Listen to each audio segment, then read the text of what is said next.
Hello. I am here again.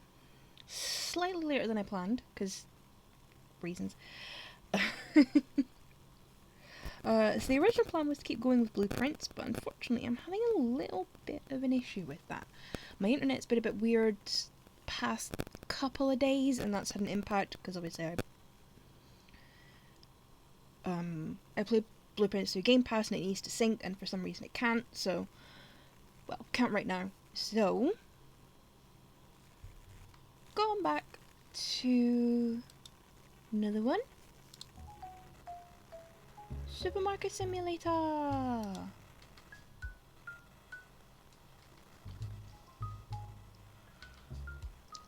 Now this has gone through a bunch of updates since I last streamed it. My store looks a little different.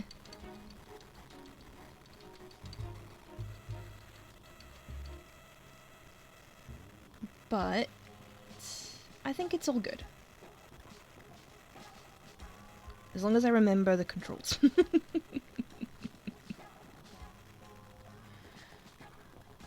That's the key thing here, just remembering the controls.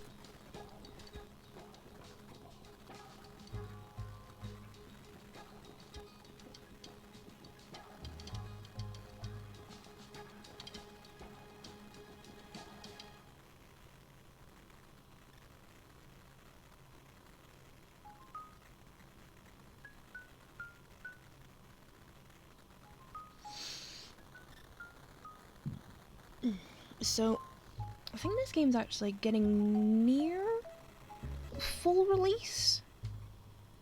Because it is still in early access at the minute.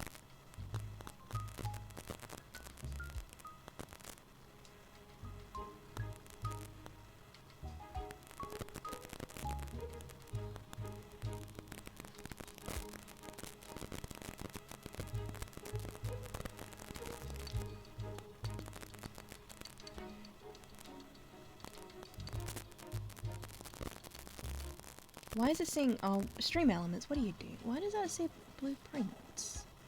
It shouldn't.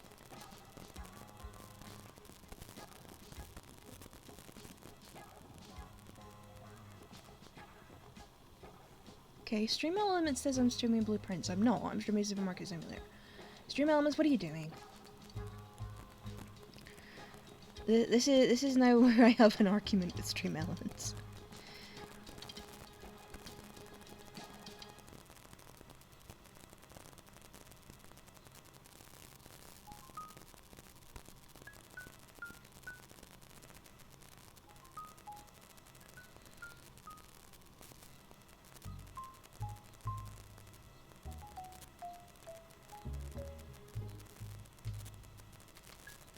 So yeah, they are gearing up to the full release. I don't think there is a confirmed date yet.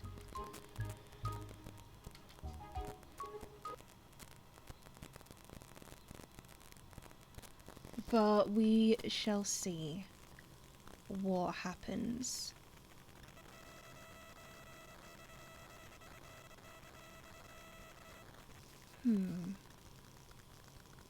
Just seems to have stopped loading.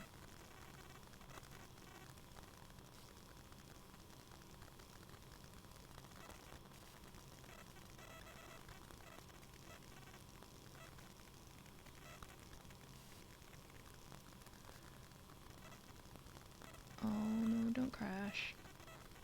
Don't crash, don't crash. Please don't crash.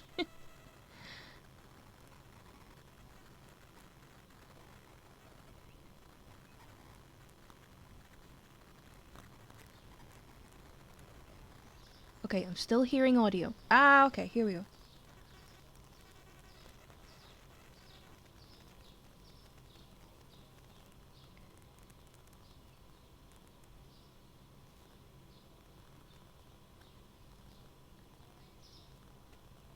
Okay, so the changes. I have more shelf stackers.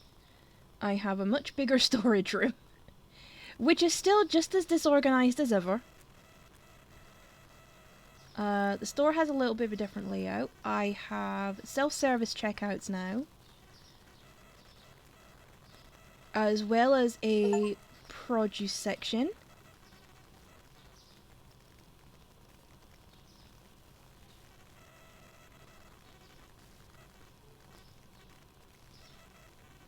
I have security.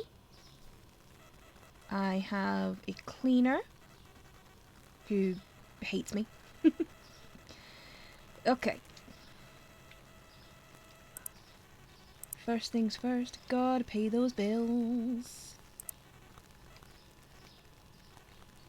Actually.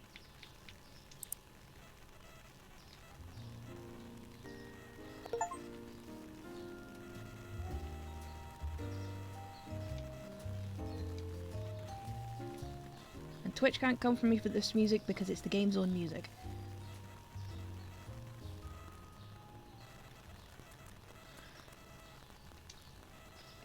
And then also what I can do is look, I can walk around. There is actually a fully fleshed town.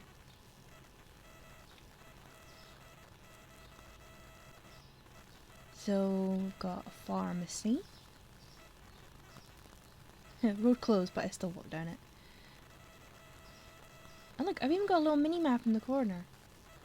So I have a liquor store, which is closed because I don't have a liquor license.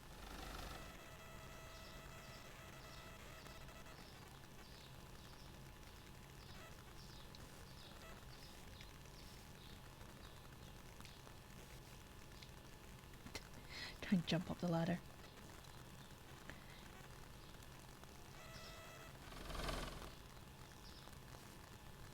But yeah, there is an explorable city all around me.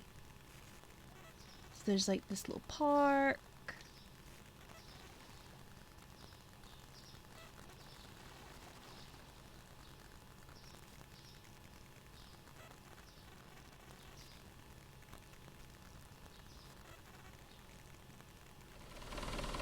Then we have another spot over here. This is a fruit and veg.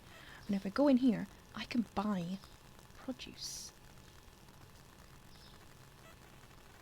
So I don't have, so I can sort of buy it from different vendors, or I can just get it delivered.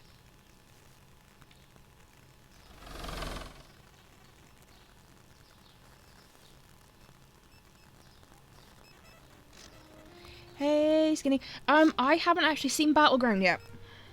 I haven't had a chance to watch it.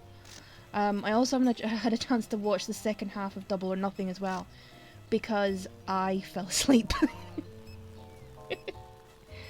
But how you doing? So yes, I had the unfortunates of falling asleep.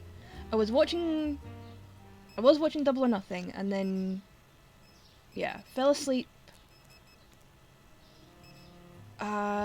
I want to say round about the tag match, the tag title match. That was the last one I can remember.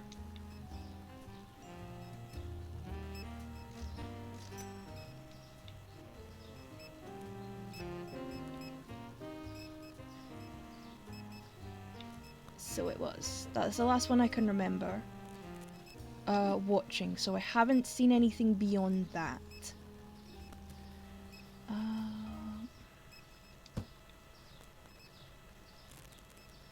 And I have not had a chance to watch Battleground yet. What I'll probably do actually is when I'm finished on this stream is actually go and at least watch either the rest of Double or Nothing or Battleground. I might actually watch Battleground.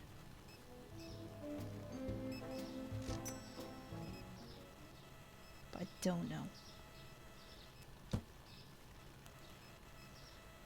Because there's some interesting stuff going on with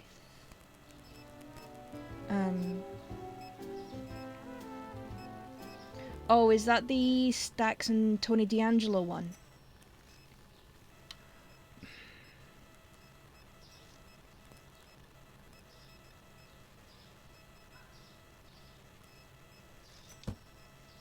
Yeah.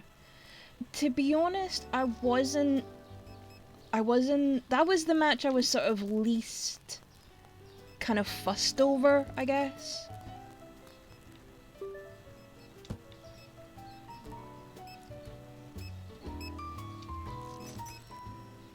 Longest bathroom pre-match. Oh no. Not exactly a ringing endorsement. Oh dear. Oh dear.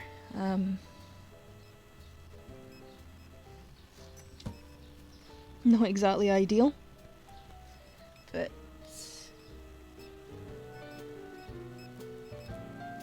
I hope the rest of the card was okay.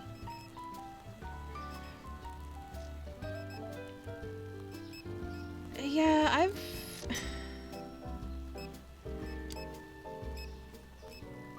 I've kind of been on the fence about Tony D'Angelo. There's been moments where it's been good, and then there's been moments where I'm thinking, what are you doing? And then a lot of the time I'm just kind of a bit meh on the character.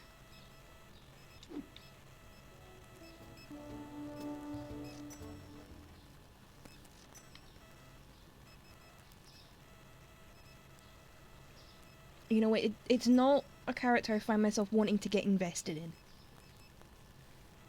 If that makes sense.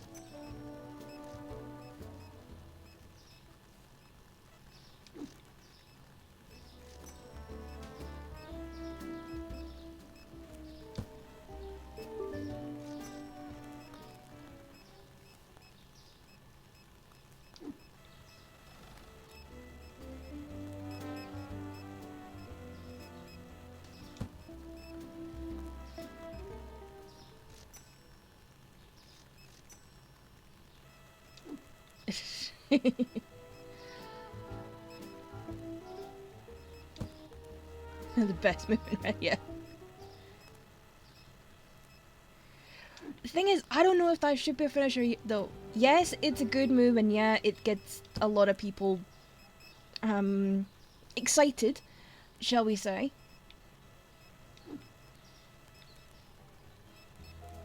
But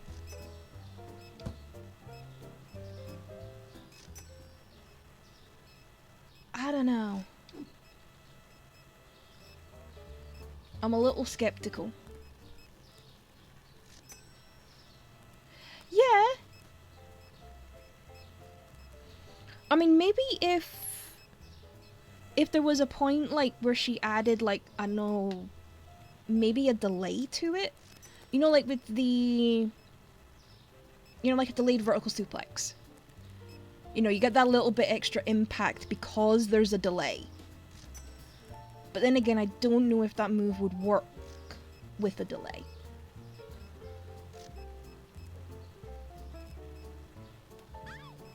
I completely forgot I had an order ready to go.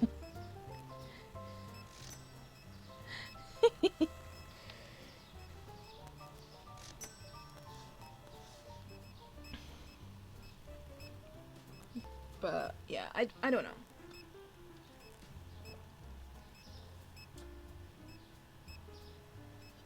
Oh, double axe handles. Yeah, you would. Is this a weird thing? It's like. The thing is, if I think of. When I'm thinking about wrestlers who need to change their finisher, top of the list, and this is no shade to the guy, it's like, you know I'm a fan of the guy, LA Knight.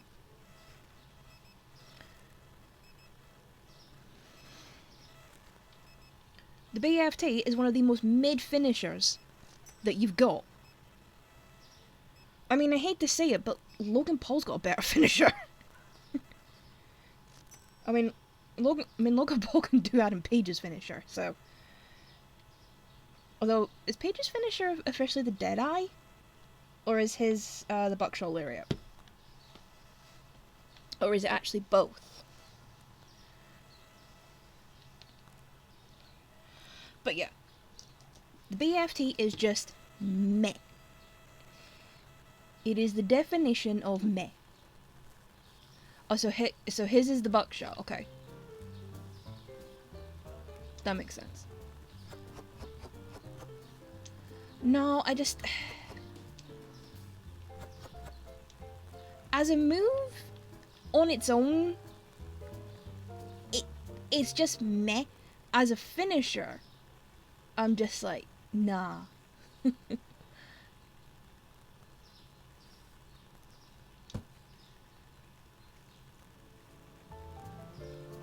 Yeah, it's just...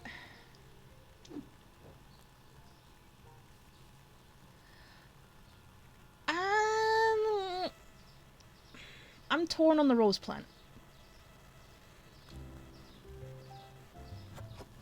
I like the idea of it. I just think sometimes the execution goes awry. And I don't know if that's like a sort of height thing, a position thing, a timing thing.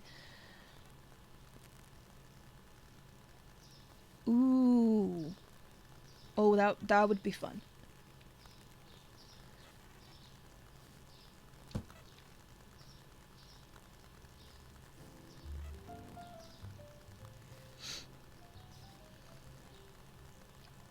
Because sometimes I like simple finishers. I mean, I'm a big fan of the Black Mass. I think that is a great finisher because the way he does it. He just puts an absolute crap ton of power into that kick and smacks somebody in the head. It's like, yes! That's great. More of that. Like, that I like.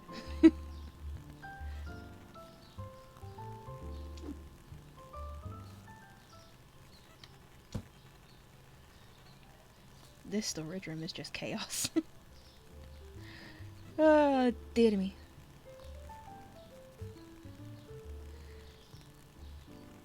Okay. I'm just sort of going around seeing what I need to buy again.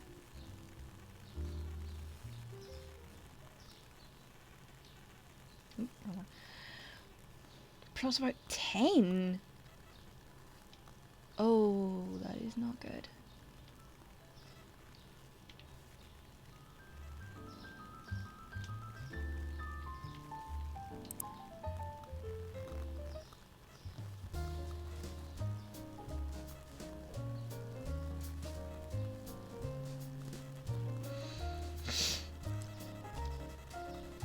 Right, I want that.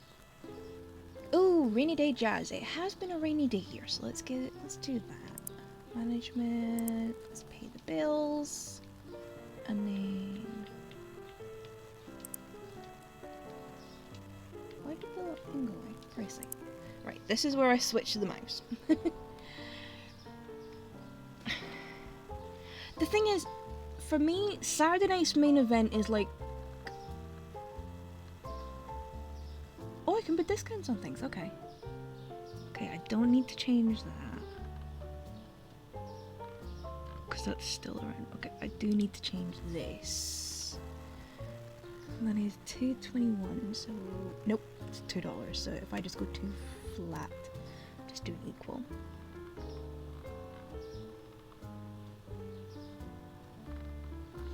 See, for me, Saturday night's main event is a bit like a bucket of popcorn. Wow, that's quite a drop. Okay. Let's go 17.3 for that one. It's a bit like a bucket of popcorn. You know? It's nice, it's okay, fills a bit of a gap, but ultimately does very little. You know, it's... I don't think it's... But yeah, the amount of adverts was not great.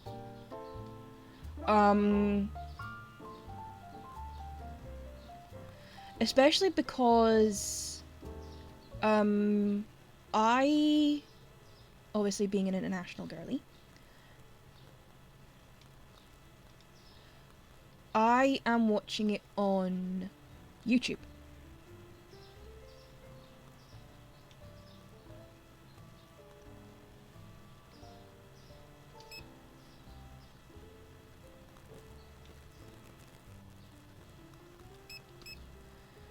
So I don't get like any like adverts or anything at all.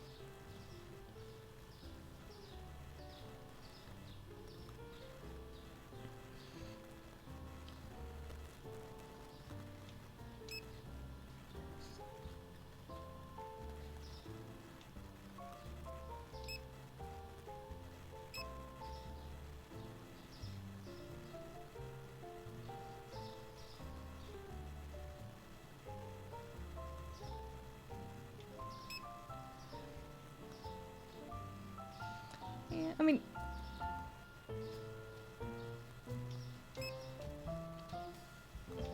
I think they put the Cena match there, the Cena Truth match, because they had to put it somewhere.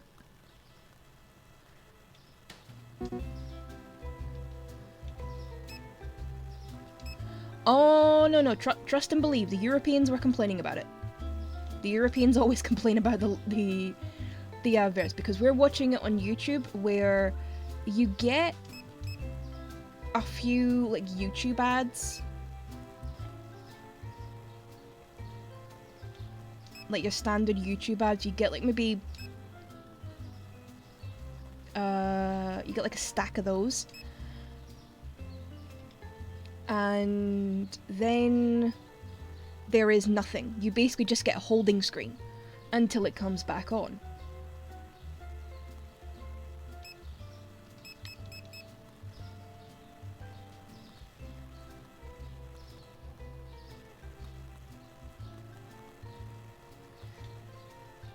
Which can get very annoying after a while.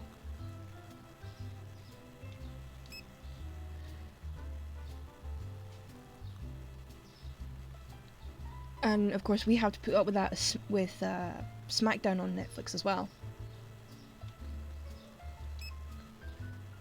Oh, you get those on YouTube TV? Okay.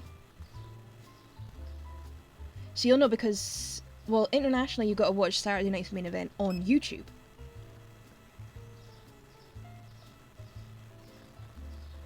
So you do. It's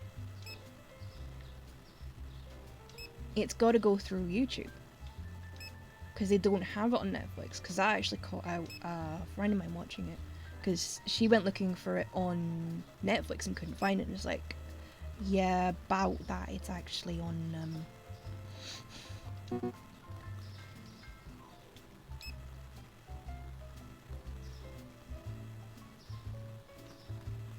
it's actually on. Oh, that's a mountain of boxes. So yeah, with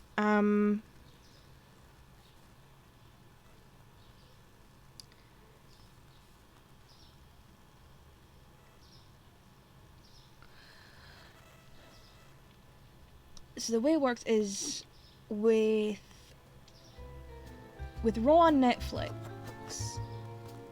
they just do the feed continues and we get a little countdown clock in the corner as to when the broadcast is coming back, like for the people who have ads. So that's fine. You know, that's manageable.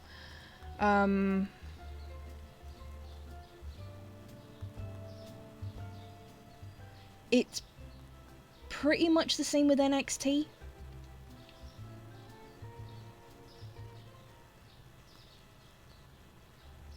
But it's that sort of weird thing because now NXT...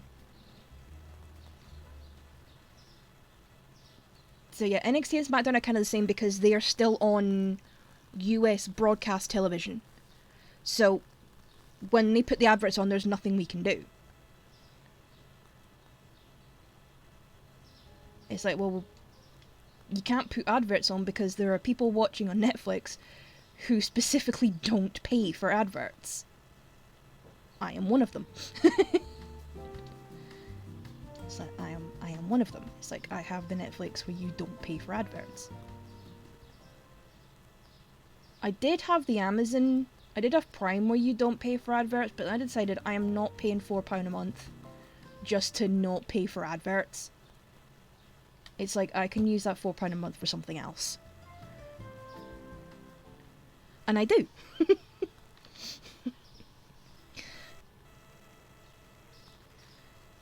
Okay, so that £4 a month goes for extra cloud storage for my phone. Just in case I need it. Well, it's basically an updated Google Drive is what I pay for.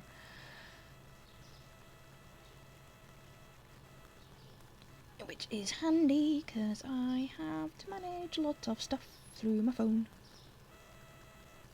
Well, phones are plural. Did I open the shop? Yes, I did.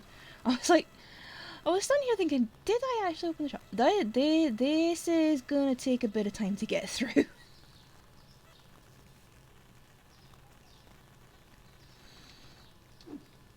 Yeah, I'm not sure about that. It's...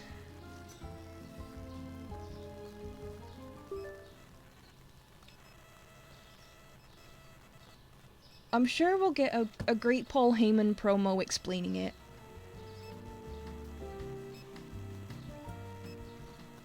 You know, I'm sure they'll finagle some way of explaining it that isn't completely head-scratching and unbelievably stupid. But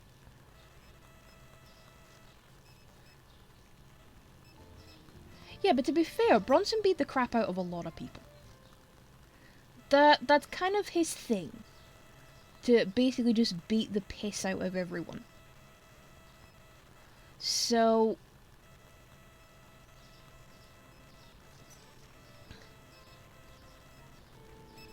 But yeah, right now I'm not convinced.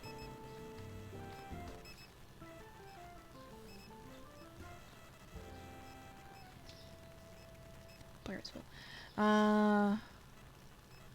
But we'll see, you know, Raw's tonight, there'll be something. But yeah, I think, going back to Saturday night's main event, I think the Cena Truth match was on there just so they could wrestle each other and do those bits without it having to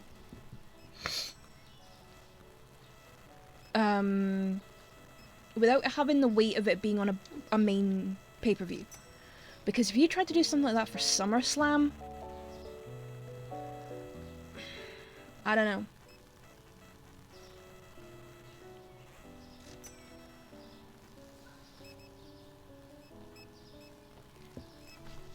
Yeah, Cross still sitting in catering doing bugger all is not great. Well, we say he's sitting in catering, he's doing main event.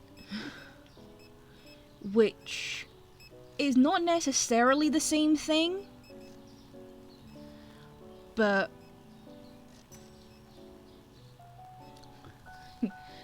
Everyone's seen it go with the invisible John Cena. Then had the invisible John Cena beat up. And the thing is, you know as well as I do, Truth would have sold the hell out of that and made it entertaining as all hell. He would have made that so fun to watch. Because it's like, as I said the other night's case of R-Truth is a national treasure. It doesn't matter which nation you're talking about, he is the treasure.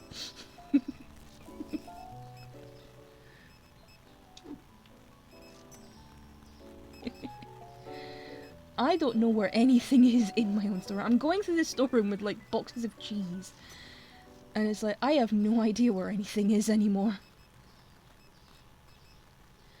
I had it organised at one point, but then it all went to hell. And now I don't know where anything is. Or where anything's meant to go.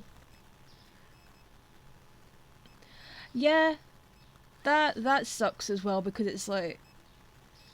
Really, when they had that 24/7 title, it was like... all the best stuff to do with that title involved Truth in some way.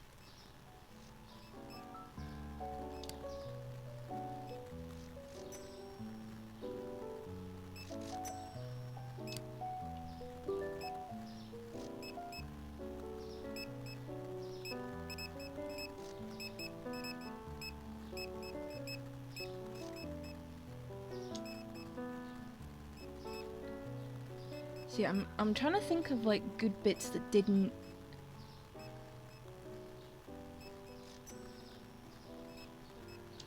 Good stuff to do with a 24/7 title that didn't involve truth in some way. And I'm drawing a blank.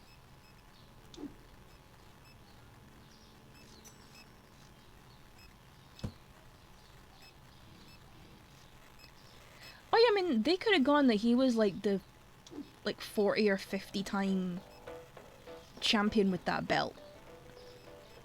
And it's like, oh, you only won that title 16 times. Like, I won this title like 40 times.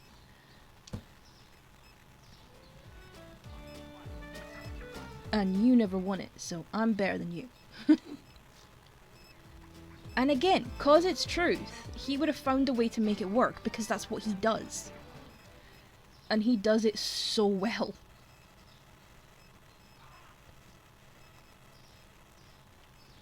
To the point where I did actually contemplate buying one of those Ron Cena t-shirts when I get paid. I did actually contemplate buying one. Because it's just too funny. Because there's all, and then I don't know if they're still available, but I still want one of the Judgment Day ones where it's like his version of the Judgment Day shirt. I still want one of those.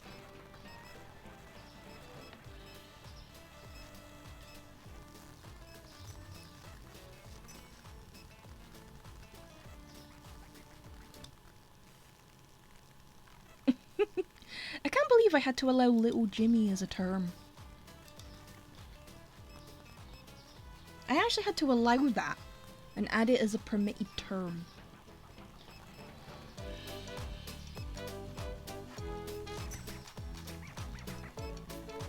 Okay, is it me or is this bit of music giving Monsters Inc. vibes?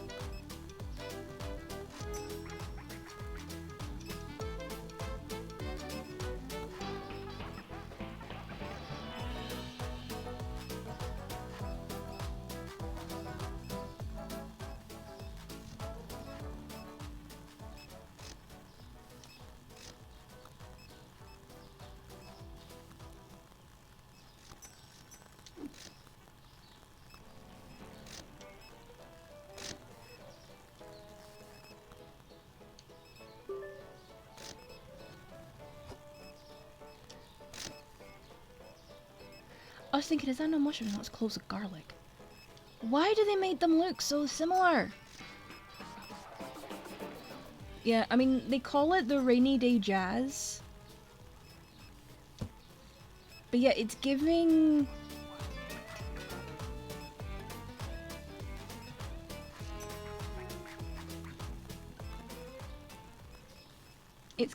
It's kind of giving, like, Monsters, Inc.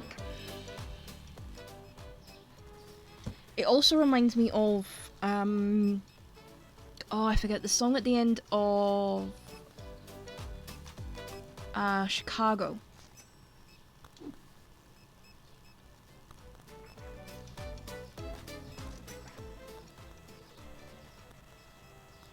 It reminds me of that a little as well.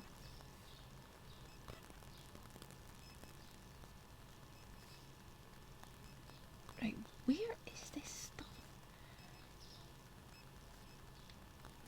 Sorry, just chuck the box in. That's what I pay these lot to do. Yeah.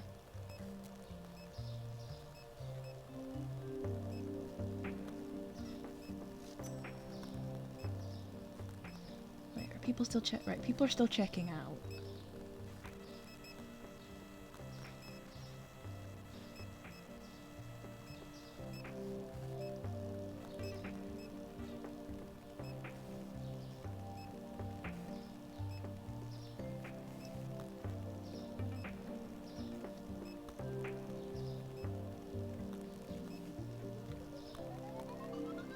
How many boxes have I still got to put back? Oh, that's a lot. That's a lot of boxes.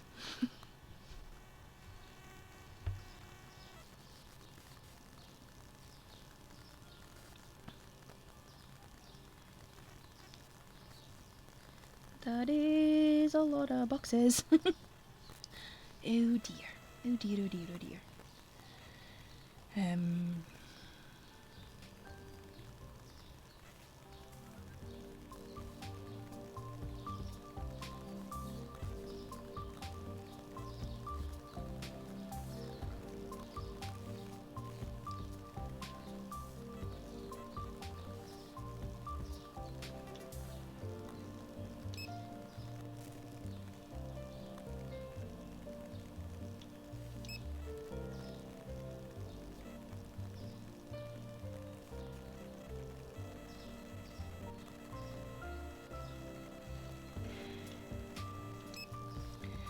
see, yeah, this was the thing. Rhea did have to. She made quite a big change. I mean, she already had a little bit of that anyway.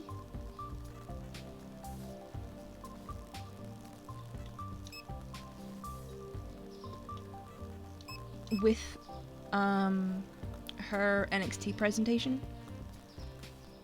When she was still blonde. But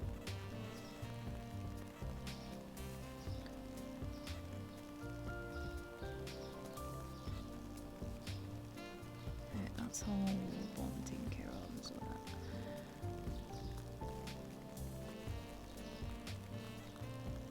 well.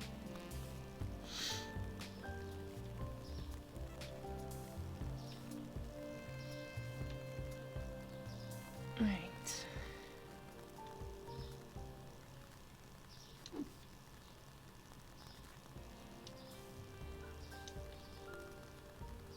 So yeah, it's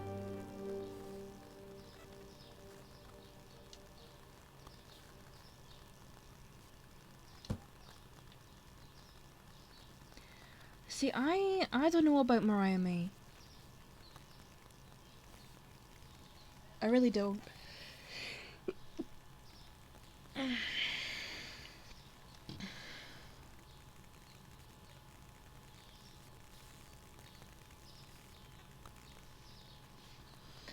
Yeah, the thing is, I think that's like, I would hope that that's a decision that she's gonna be able to make for herself.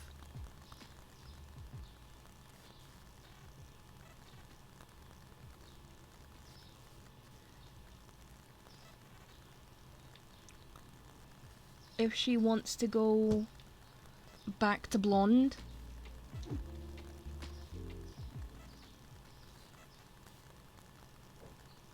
And I do think that is kind of a good thing with the sort of Triple H era, is that he is maybe a bit more open to, you know, talent making those decisions for themselves.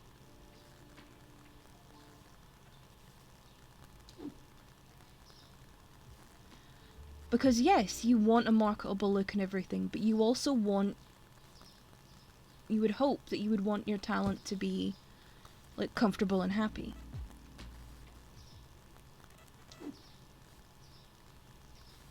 And it's like, I say this as someone with dyed hair myself.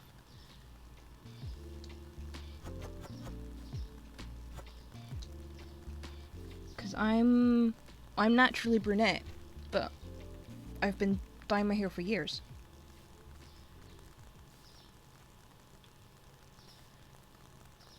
And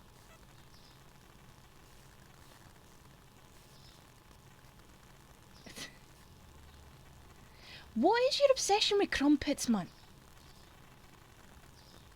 Hello, by the way. But what is your obsession with crumpets?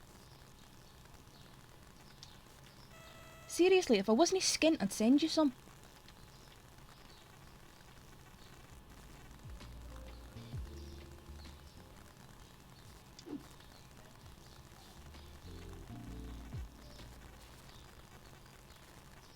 But it's like, what? I don't get, what is your obsession with them, man?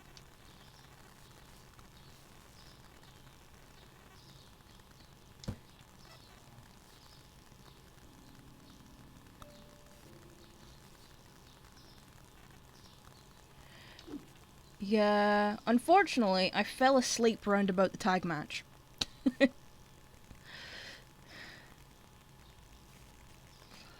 I vaguely remember the Hurt Syndicate's entrance.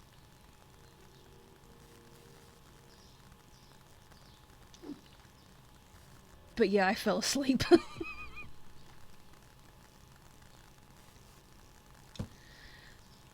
I was just... No, no, no, no, no, no, no, no, no, no. First of all, I am not a Brexiteer. They are dickheads. Oh, no, no, no, no, no, no. No, no, no. We're not having this. We are not having you besmirching beans on toast. Don't you dare come for beans on toast. You come for beans on toast, I'm flying to Texas to slap you. Or I'm getting somebody to do it for me. You do not come for beans on toast. Beans on toast is a god tier food. Oh no. Seriously. Beans on toast. Right? And you need... See, this is where I like my toast well fired, because it makes it a bit more solid for holding the beans on it.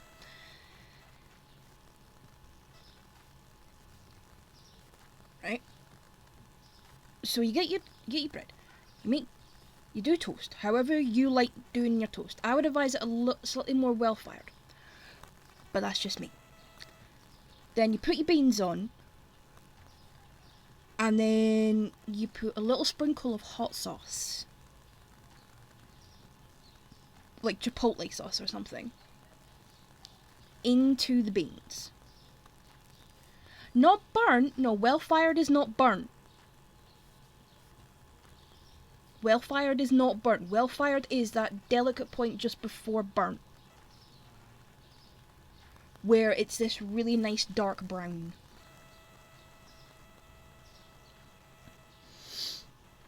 But yeah, you put a little bit of hot sauce in with your beans, and then you put a little bit of cheese over it. Oh, that is a god tier food, and now I want beans on toast.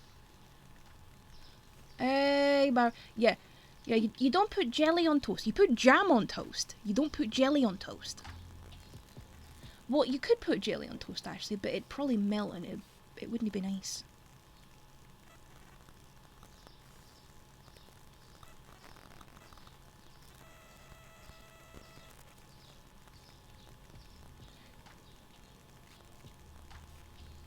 Oh, see,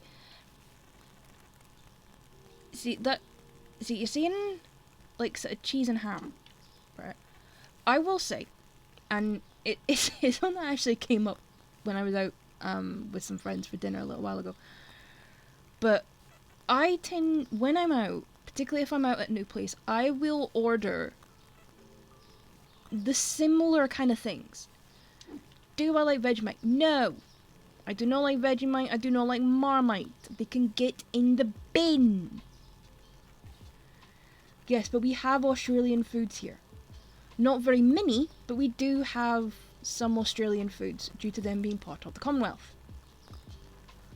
Also, yay Australia, because I have recently been eating Tim Tams and they are bloody delicious.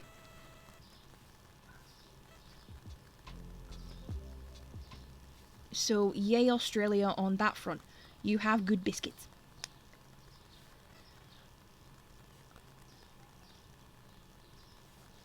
Yeah, you can have beans on toast with haggis in it. See, what some people do is you get your haggis, because a lot of time haggis gets fried and gets cooked in slices. Some people they put it in a frying pan with like a tiny bit of oil.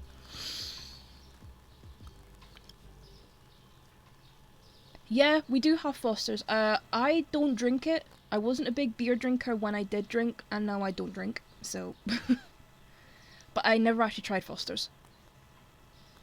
It is available here, but we don't. But yeah, what I've seen actually people do is they'll get their you usually get haggis in like slices, like so fairly thick slices, and what I've seen people do is actually like crumble up the haggis and put it on top and then put cheese over it. Oh, I want beans on toast now. You made me want beans on toast.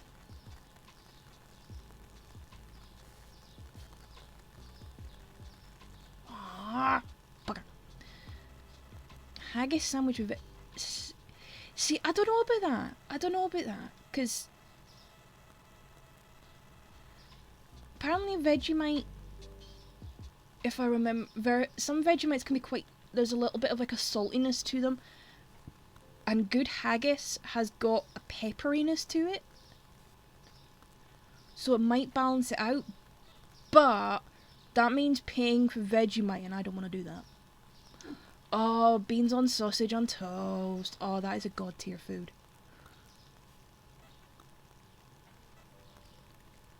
Beans and sausage on toast is a god tier food.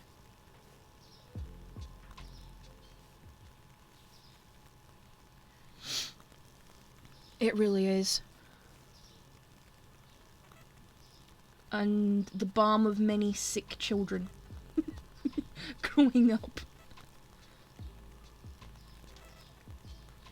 Although there was another one that I can't have because it's the only form of egg I can't eat, which is scrambled egg on toast. For some reason, my stomach, how can I put this politely?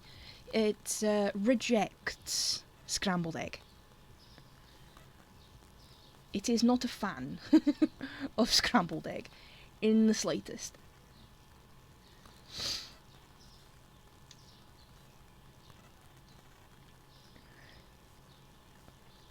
See, so do I, but it's like, for some reason, I cannot have scrambled egg. And we haven't quite figured out why. It's like, I have tried it, and it's like, I was able to eat it as a kid, but as I've got older, I've just not been able to eat it. Because any time I've tried, it's made me ill. It doesn't matter if I make it, Mum makes it, whoever makes it. Scrambled egg on toast is something I can no longer eat.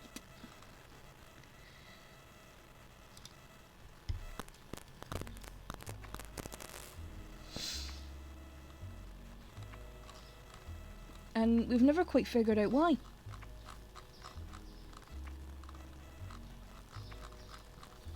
Ah, there's the other one. Yeah, that's up to 412, so... Yeah.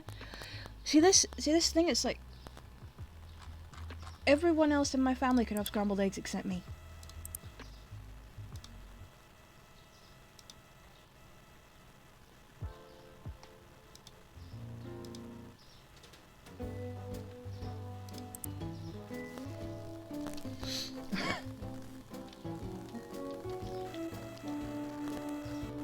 I mean, it's not the biggest issue, because I like every other way you can cook an egg, so it's not.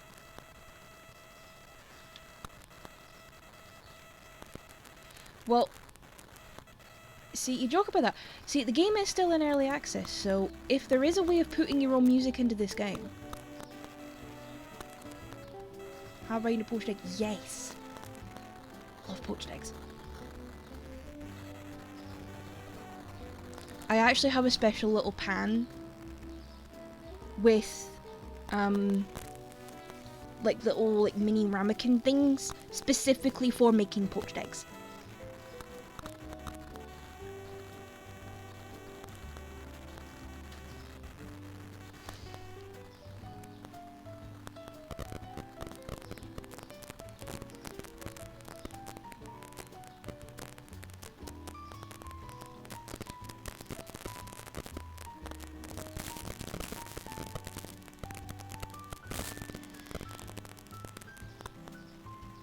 No.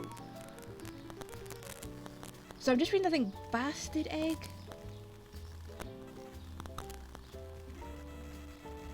Now I've heard of that, but I can't remember what it is. Yeah, the chocolate bars, they do look a little bit like passports. But they're chocolate bars. Yeah, I'm trying to think of what sort of basted bastard eggs are.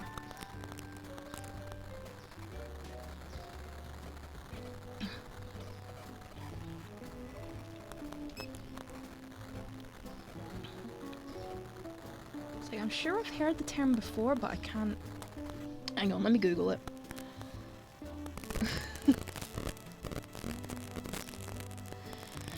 Hang on. Let's see, best egg. Okay.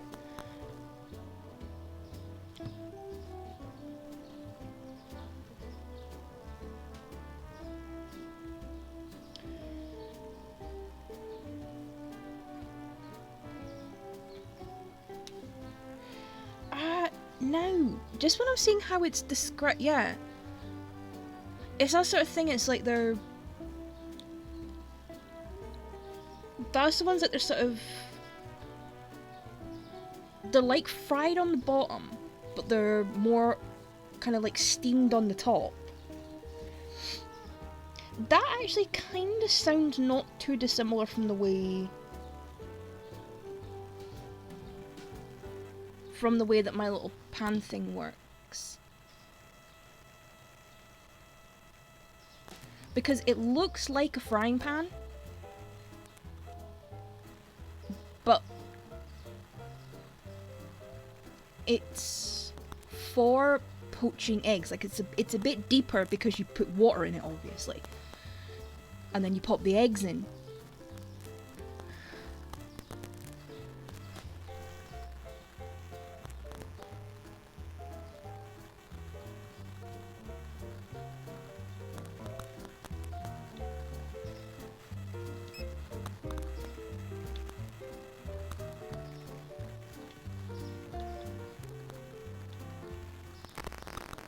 So that does sound familiar.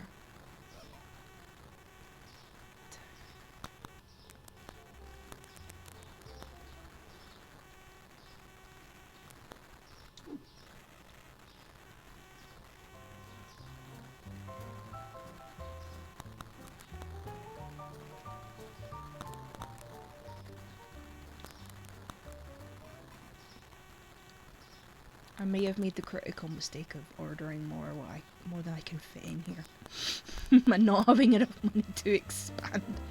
Right, how much is it to actually expand?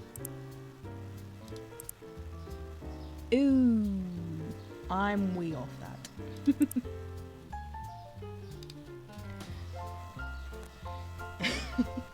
Oops.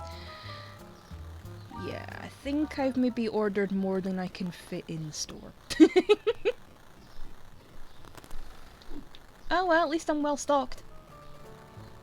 At least I'm gonna be well stocked. So that's the main thing. But yeah, I have no idea where anything is in the storeroom anymore. I had it organised when I first redid it, but...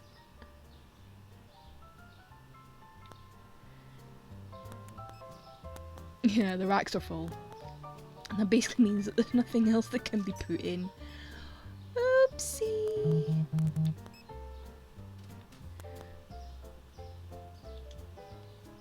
Yeah, I'll take the wholesale offer. Because that's something else that pops up as well, is I get wholesale offers wanting to buy some of my stock. So it can clear up a little bit of space.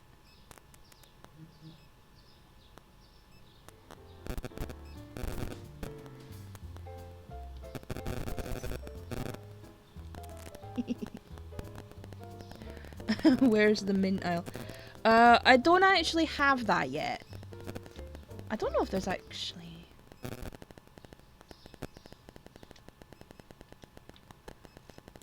don't know if there's any sort of mint products in here. Hang on, let me check.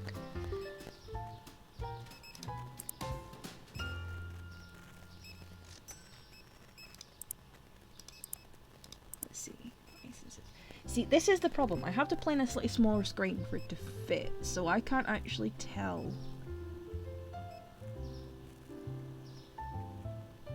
I'm sort of really struggling to read some of this. Yeah, see, people with taste like mint.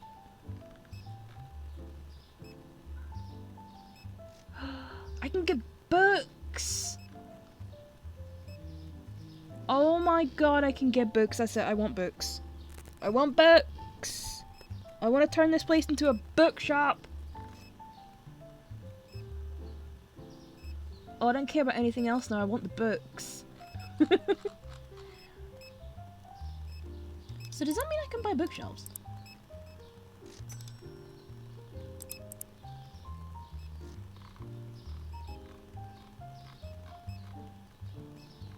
Antenna still. Oh, it must just be on like a normal shelf. Oh.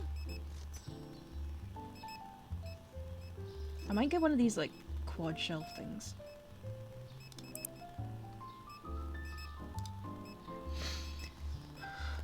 See, if it wasn't for the fact I'd probably get into a bit of trouble for doing it, considering it is illegal on your side of the pond because your food laws are stupid, I would send you haggis. But then again, as I say, your food laws are stupid, so I'd probably get into trouble for doing it.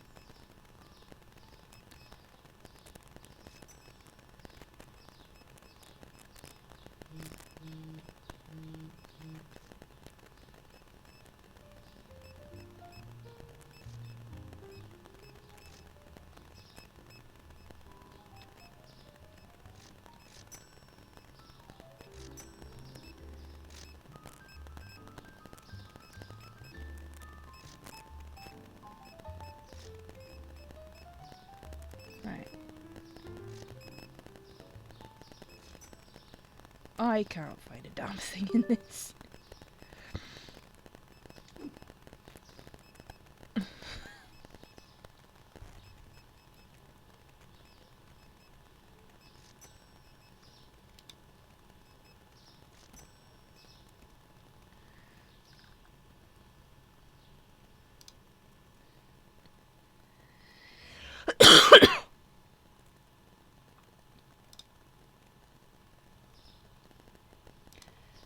See now, STG, I can't see anything about the whole, ketchup on pasta thing because that was something I did do as a student. I did do that as a student.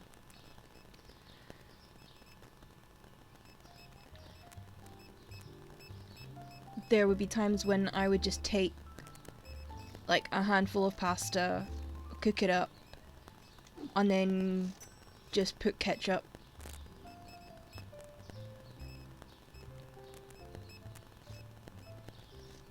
Yeah, then I grew up.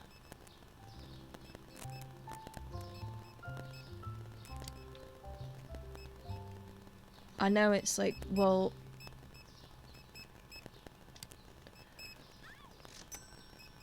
there's this really nice sauce that we get. It's like it's a tomato base with a herb mix and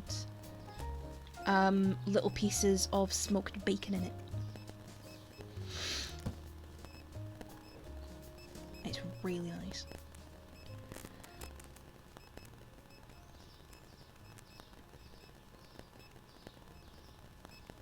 Is catsup actually a real thing? Because I've only heard of catsup in that Simpsons thing where Mr. Burns was going a bit mental. I was not aware it was actually a real thing. I thought that was just something they like made up.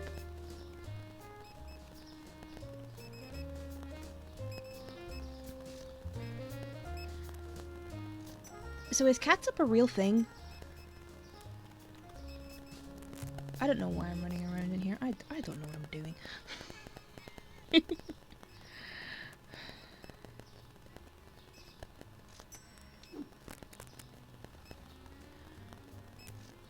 But yeah, I have sometimes thought of sending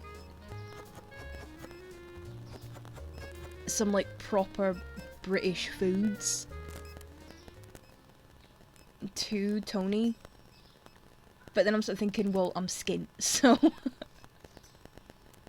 God only knows how much that would cost me.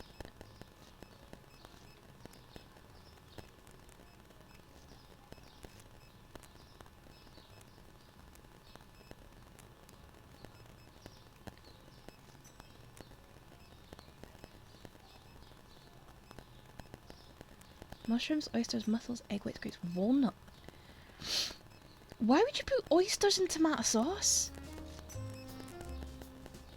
No! To use the great Scottish phrase, gonny no.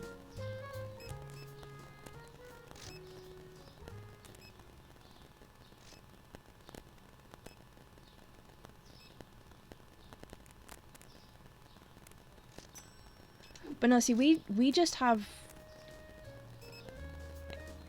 We have ketchup, and then... No, gonnae. Gonnae. Not gunny. Gonnae.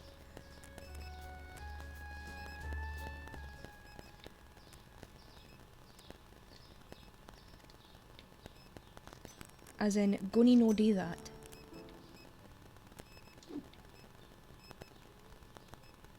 Seriously, I need to get you lot watching like Still Game or something. Or like Chewing the Fat. Which is the same people, but it's different.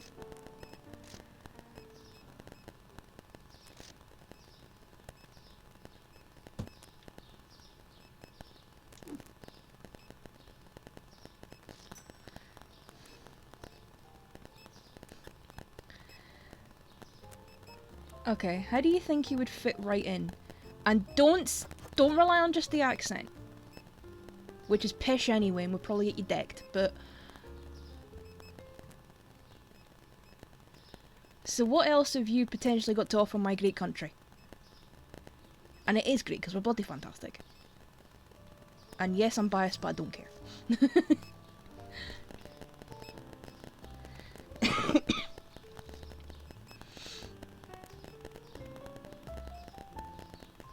So how would you fit in Scotland? I mean, you're not deathly pale, so you'll lose points on that. Just as a forewarning.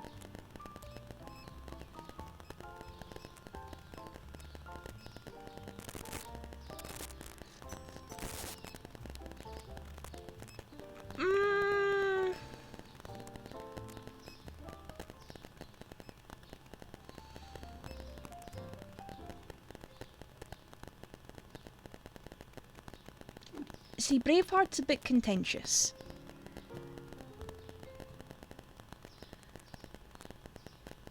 So, that's really a personal thing.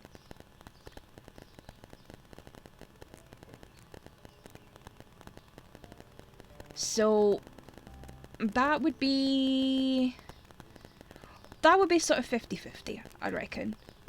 Some folk might like the fact that you appreciate that film, some folk might not like it.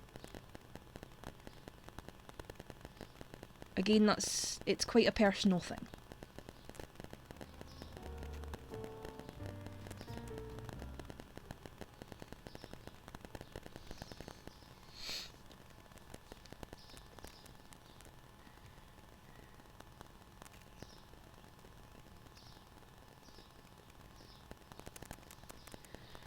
So, if you've got anything else...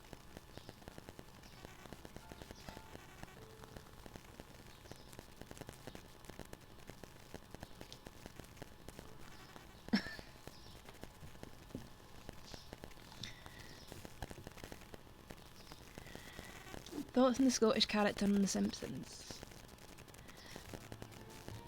As a caricature of a certain type of Scottish person, funny. Should not be taken as a generalisation of Scottish people on the whole. Barry appreciate... Why? Why? Barry, I thought you had brain cells. Or are they asleep?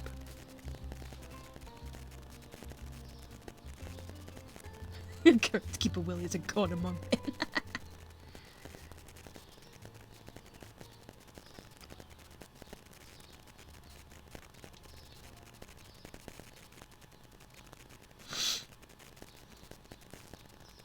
The thing is, Groundskeeper Willie, because it's a setting and everything and also the type of character, he can't say what a lot of Scottish janitors would actually say. Could you wear a kilt 24/7? Well, you could. Depends on the type of kilt. It might be a bit uncomfortable to sleep in. because it can... Some kilts are made out of very heavy materials.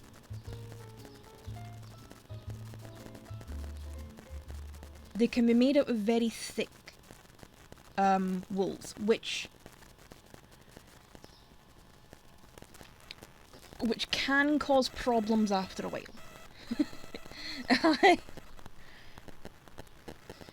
You would have that great sensation of the breeze being everywhere.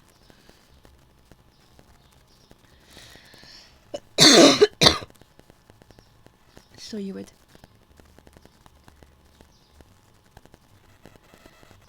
But yeah, I mean, you could wear a kilt 24/7. It's not advisable.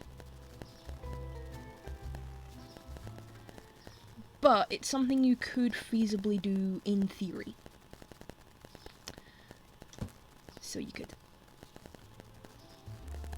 It's one of those, it can be done, it doesn't mean it should be done kind of things.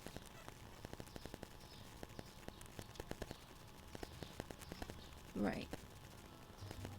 Cleaner's gone up, chocolate bar's gone up.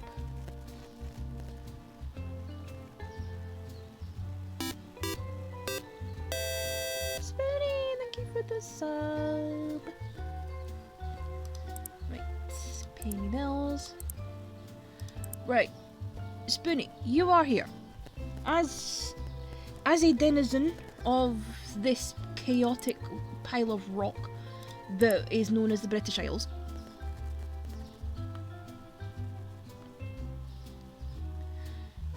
thoughts on beans on toast?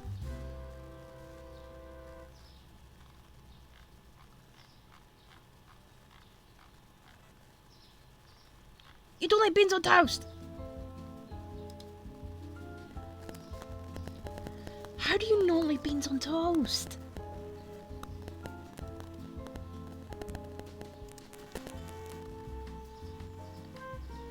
Oh, you don't like baked beans? Ah. Oh well.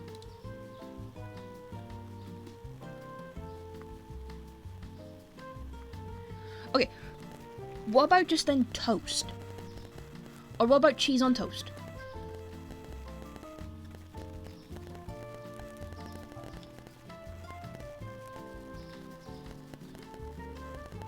Yeah, you can get like so beans are, you can get like wee sausage and beans on top. Yes, cheese on toast. Hey. Oh, jacket potatoes. I do like jacket potatoes. Cheese on toast, egg on toast, toast on toast. Yeah, just stack up all the toast. Just stack it up.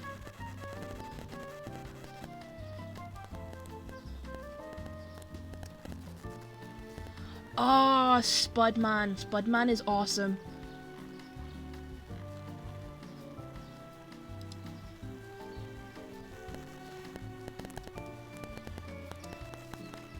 Yes, all of the toast. Well, that goes without saying. You don't have dry toast. Like, who has dry toast? Oh, yes. Butter, chili, and cheese. See, what I do is there's certain types of cheese that you can get here that has, like, chili pieces or chili flakes mixed into it. I'm like, just give me that and just put it on, like, melt it on some toast, and I'm like, just gimme. Oh no, I can't be doing with tuna. I'm not a fan of tuna at all.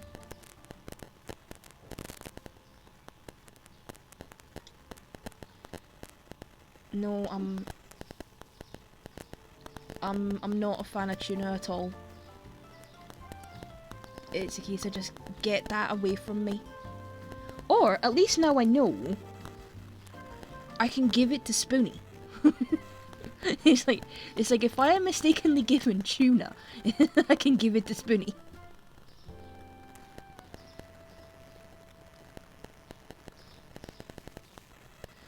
So that works out.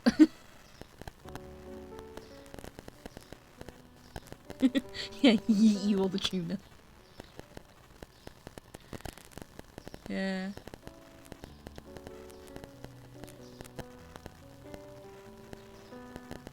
Yes. I think that's a fair trade. You yeet me the baked beans, I yeet you the tuna. That is a fair trade. The thing is, I quite like a lot of different types of fish. But there is something about tuna, I'm just like, no. Get it away from me. It is minging.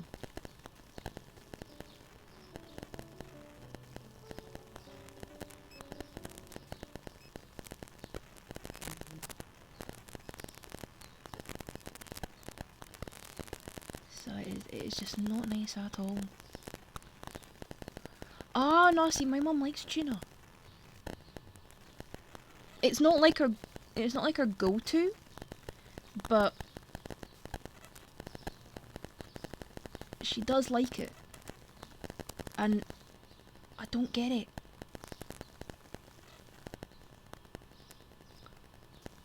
Look, Spinny, cheese! Look at all this cheese! So much cheese.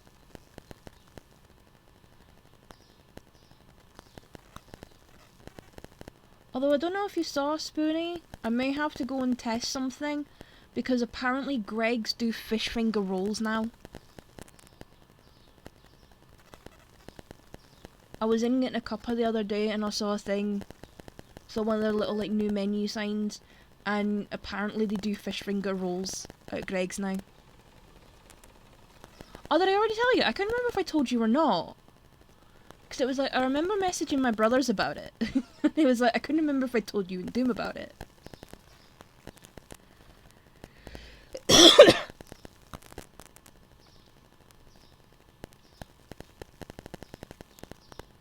Oh, fish finger rolls. I actually had fish finger rolls for my tea. I had fish finger rolls and a cup of soup. It's great.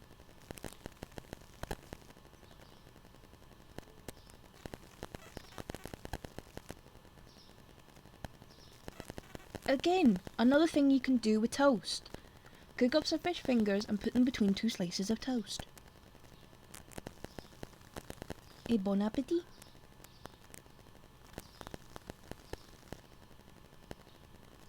You are chicken nuggies because you... Yeah. It's a case of you have adult money. I will have adult money in a few days. They are kind of, yeah, they're like, basically like breaded fish sticks.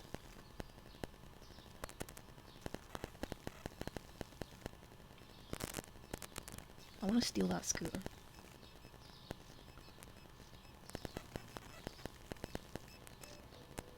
So let me drive the scooter, you bams.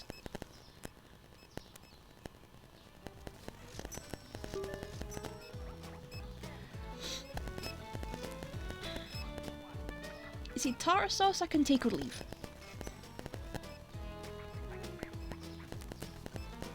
I'll tell you what is actually quite good with fish fingers, and it's along the same line as tartar sauce.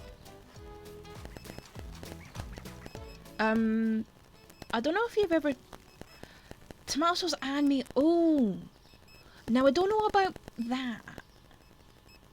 Oh, I don't know about that combo.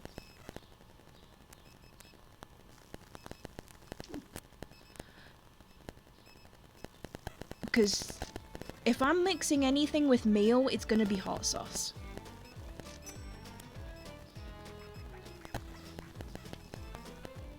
That's usually what I end up mixing with mayo. Is hot sauce.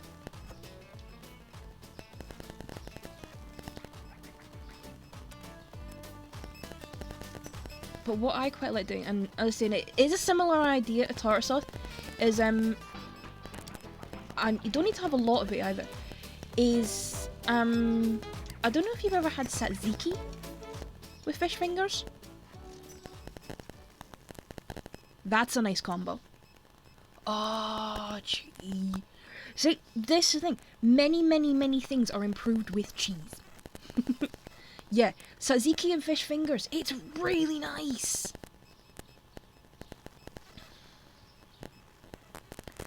It's not sal. Okay.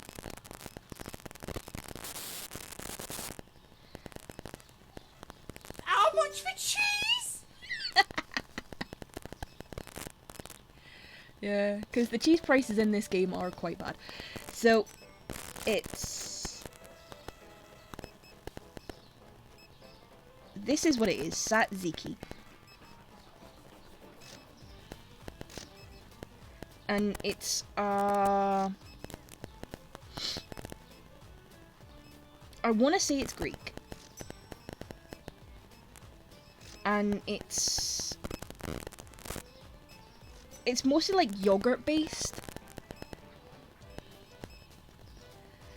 But it's got a whole load of like herbs and yes, a cucumber, mint, garlic. There's like dill, parsley. Oh, it's bloody fantastic. It's so nice. And it goes really, really well with fish.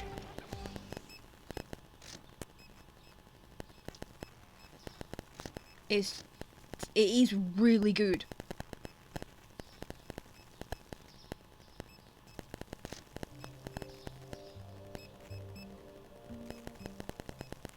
But yeah, tzatziki and fish fingers. Yeah, you can start adding bloody in. You put it with a... Oh. Oh, no. Putting it with a roast.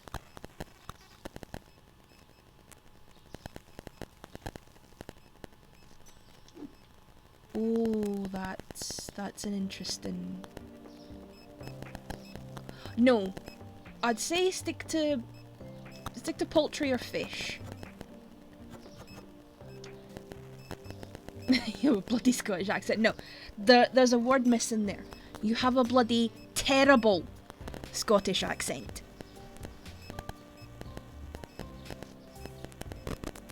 See, what part of me actually wants you to do, just so people don't sort of outside of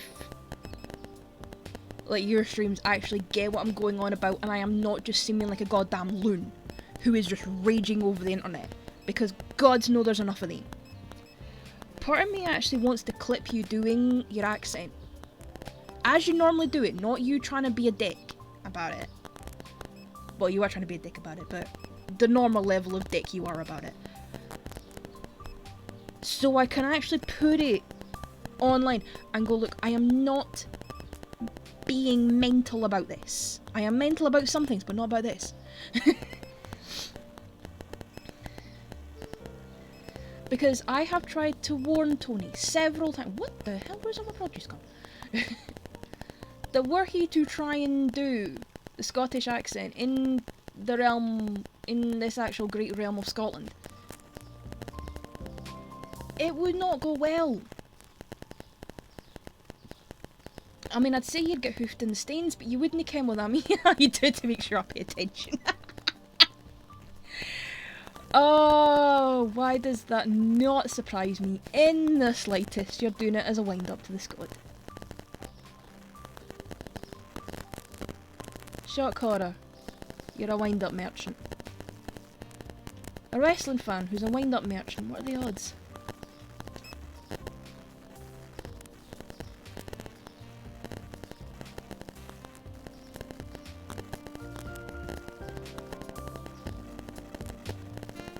No. See, the thing is, this is where you're making a fundamental mistake. There is no such thing as a British accent. Because there are regional variations.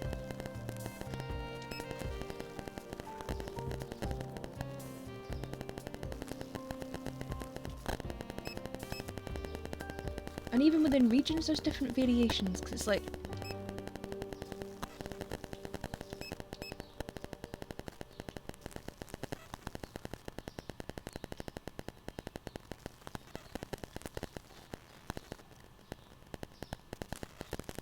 Because, well, I'm in southern Scotland. And you can go along the coastline and sort of, because there's a road that kind of runs along, sort of, kind of like parallel to the coastline, for the most part. And you can go along that and it's like people will sound vastly different. Because there's me, right? Here is me. You know, no, it's not. If you try and, seriously, if there's anybody in Texas who wants to go and slap this man on behalf of Scotland, please do.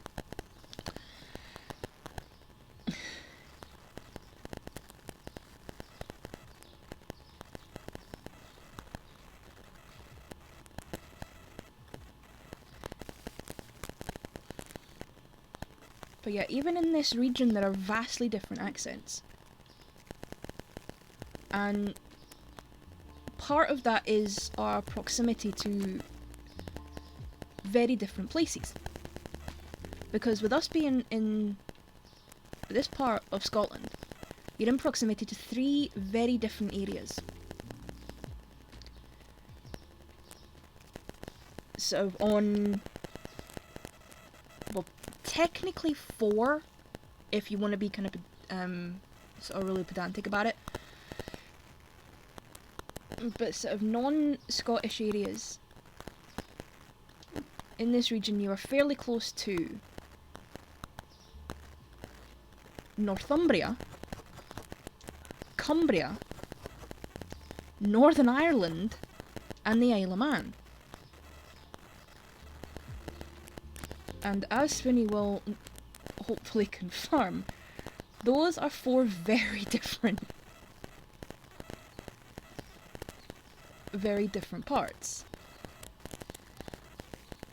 Barry, what do you do? Are you trying to cause an international incident here? Seriously, what is going on with you? Have you been replaced by AI? Do you need professional help?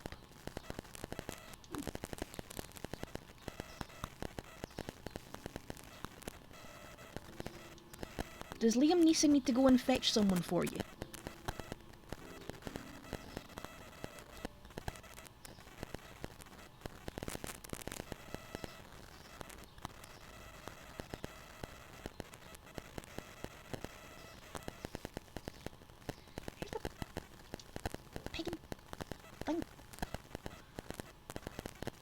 I need more space in here. Yeah, I'm starting to think that too. Although, I don't get how, because obviously with the tariffs being a thing, because of, well, this is my channel so I can say it. Twitch don't come from me, but it's true. The Presidouche. I'm not using his name so he can't show up, I just call him the Presidouche. So because of him, and the beloved T word,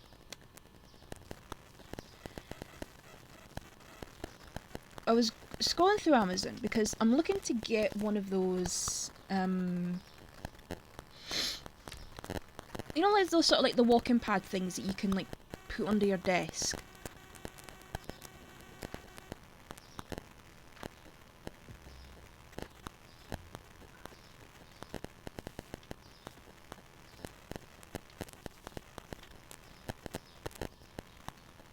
I was looking to get one of those, and I saw one that I thought might be a good deal. But then I saw that they were wanting like £45 just to ship it. And it's like, have a word with thyself.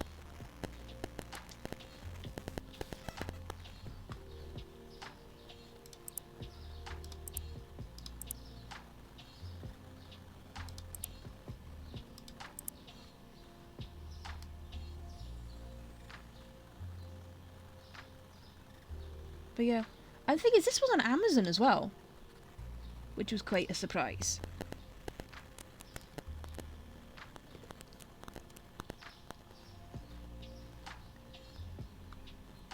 Yes, I say your accent is bad. As someone who has a Scottish accent, I'm allowed to say that. Because also,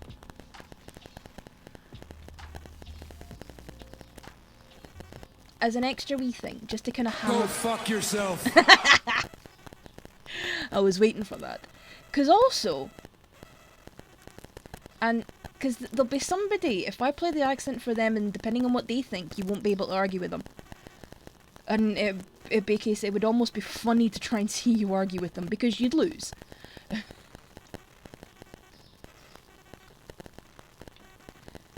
And I could guarantee you'd lose. But you wouldn't want to fight with them anyway. Is that I actually kind of want to play it for my mum, just so, like, you can get the wrath of a Scottish mother on you, as well.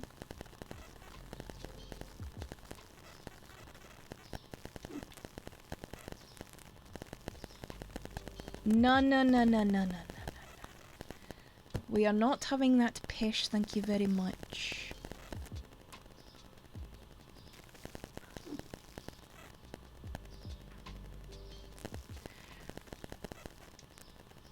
Oh no, I think my mum would slap you.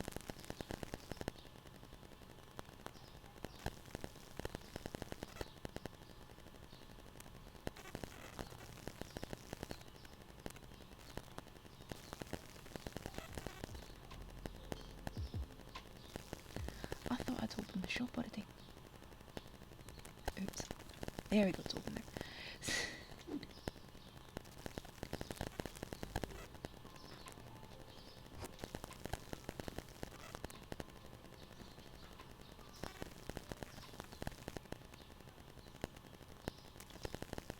But yeah, it's just, your accent is pish.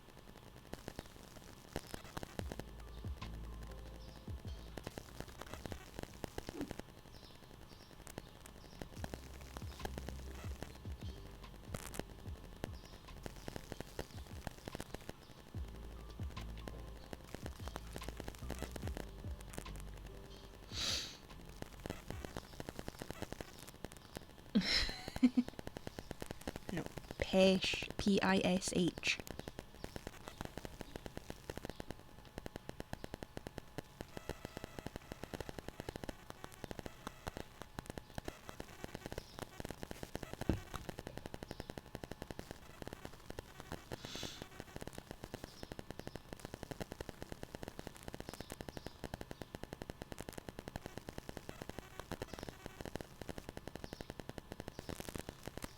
Gonna go for a wee bit of a wander cause I can.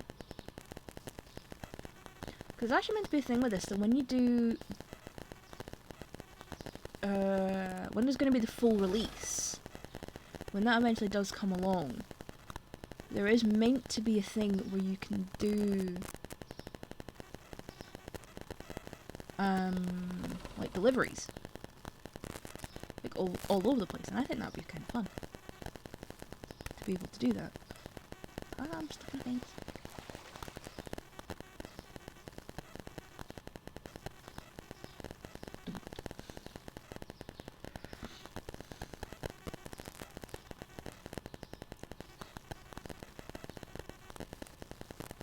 I just like that they built this in a world around. Because for long enough you could only go like sort of a couple of doors along from your store. Dunkin' Donuts. And a barber shop, obviously. Gotta have a barber shop for 12. Just trying to think how many.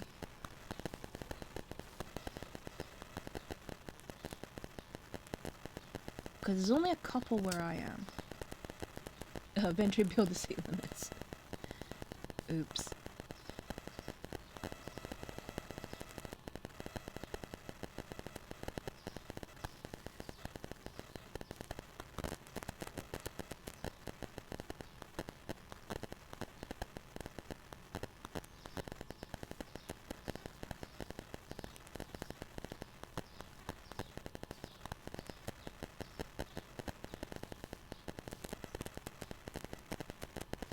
See, this is what I've never understood, because I'm assuming these are like the American things.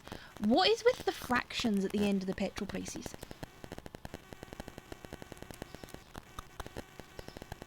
What's with the fractions? I do not understand that.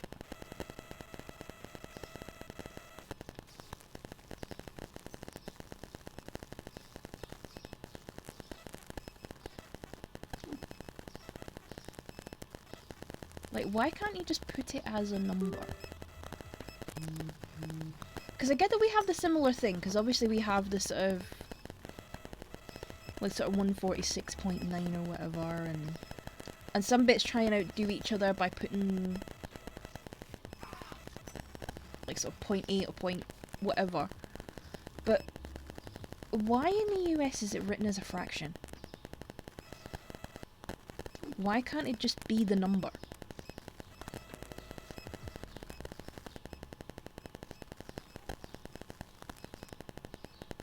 But this is what I mean, it's the same thing.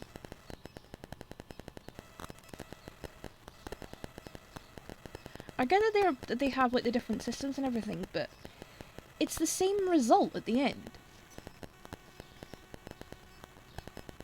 You know, it's the same idea. So why not just put like 0.8, 0.9, 0.7 or whatever, instead of writing it as a fraction?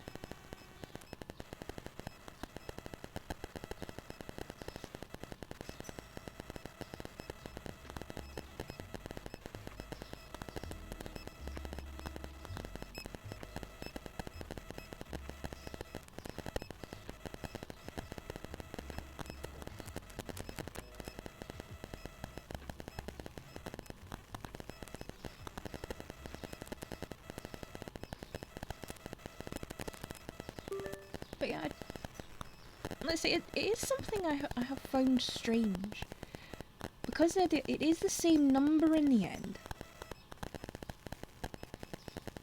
but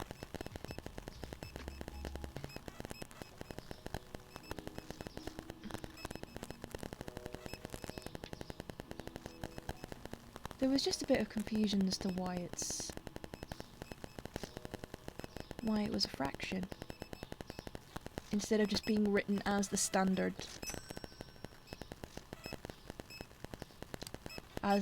number.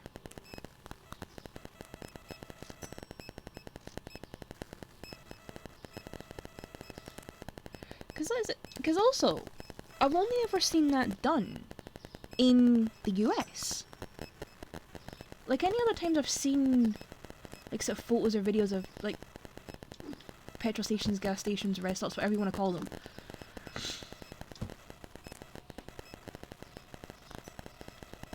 it's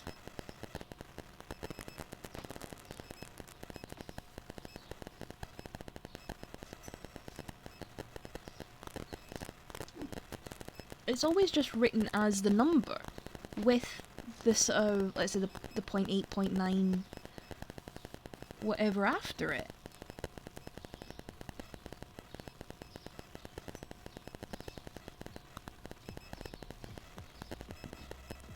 I mean, this probably takes up way too much of my thoughts, considering I don't actually drive.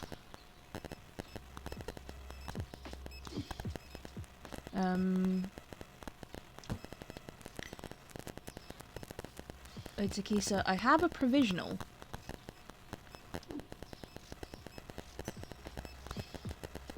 That I've had for long enough. And that's what I use for, like, ID and stuff.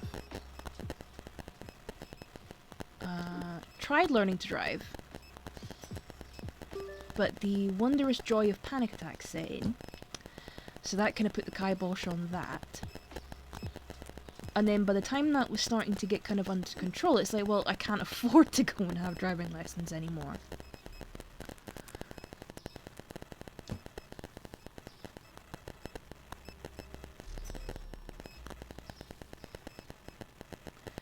So that's where I'm at.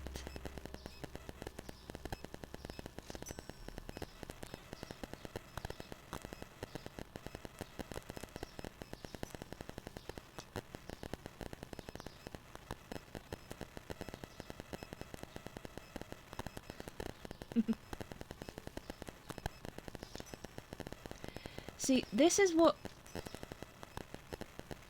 This is something as well.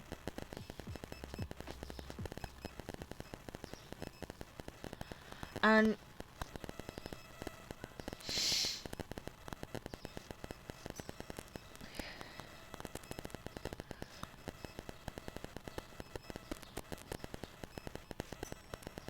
See, what you have to realise is that barring a lot of our very large motorways,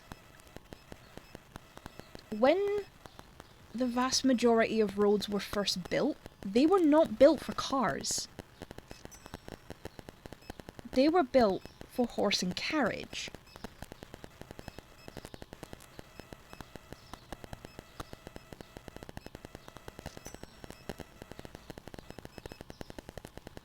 And yeah, they were built for horses and carriages. Now you do get some wider carriages that can accommodate like sort of 4 to 6 people, but the vast majority of early carriages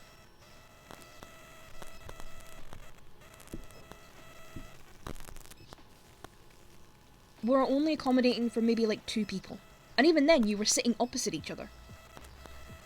So, they were upgraded for cars, but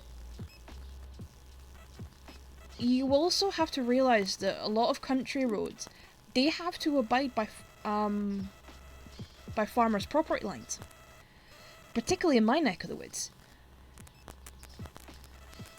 So a lot of them, yes, the roads are tarmacked and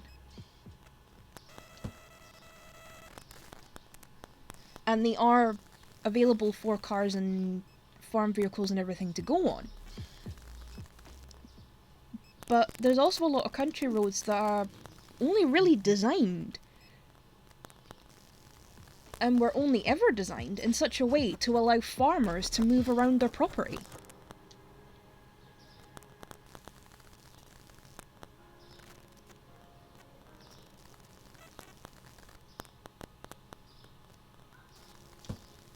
Oh yeah. And it's actually like a big problem now with people trying to book driving tests. There is such a massive like waitlist and backlog, and it's actually becoming like a massive national problem because there's only so many test centres.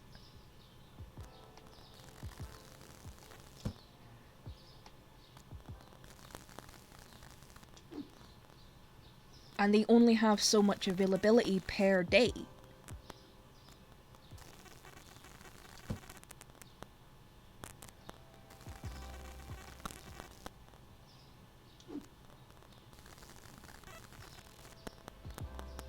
But yeah, I think the only thing that a lot of people find a flaw with the UK driving thing is at no point when you are learning to drive are you allowed to go anywhere near motorway.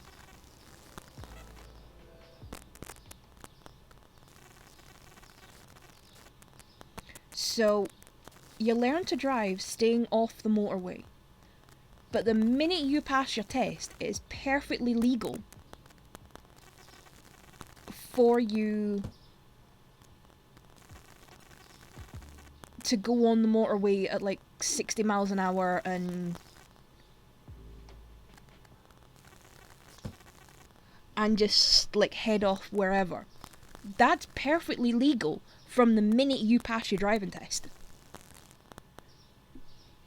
But at no point when you're learning to drive do you actually go near the motorway. Because it's illegal for learner drivers to be on the motorway.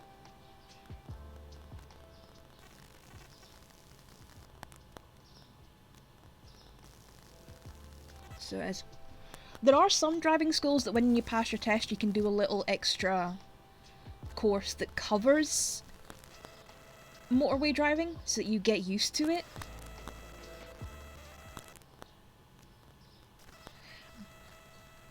But it's not a common thing.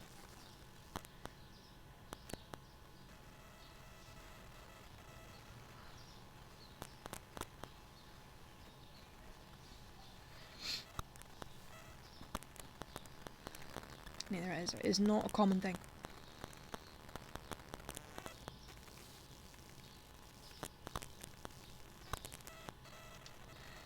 Right.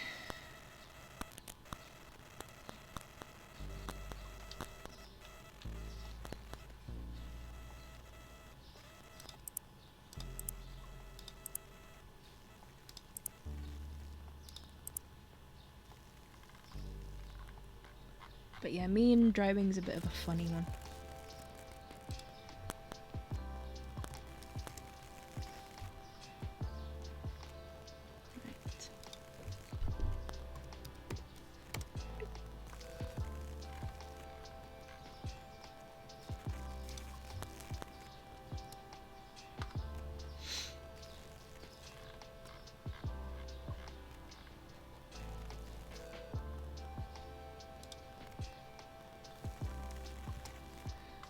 I think there was just the 4 items that were...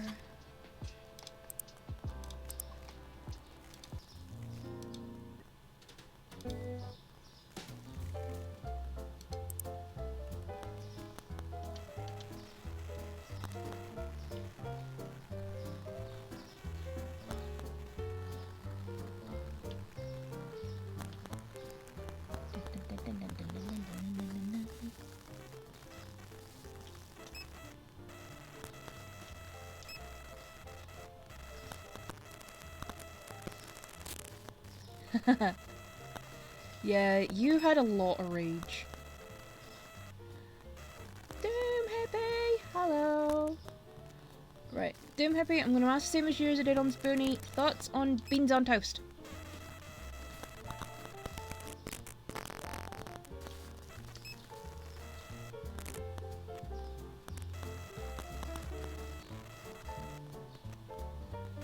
Well, that's 2 of you that don't like beans on toast.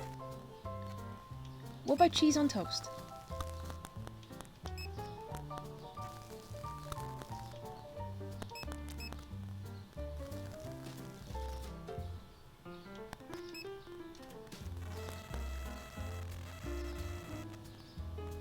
Okay, so that's another one who's yeeting me the beans then. Right. Also, topping of choice for a jacket potato.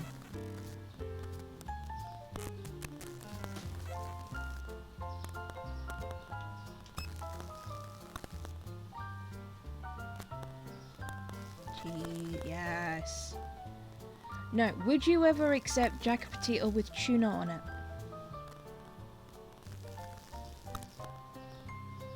Oh, yeah. Yes, spring onions and chilies. That is a good combination. Thank you, someone else. Right, so.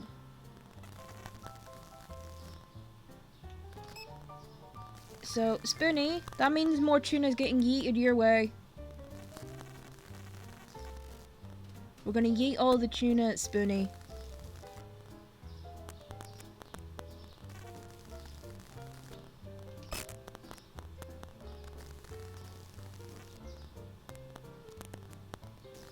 Yeah, the tuna tower.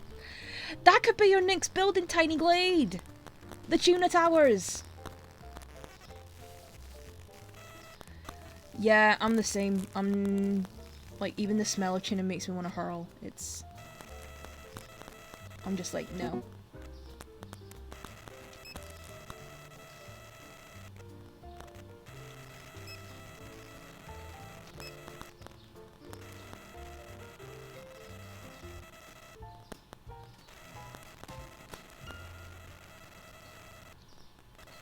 No, I'm just not a fan of tuna at all.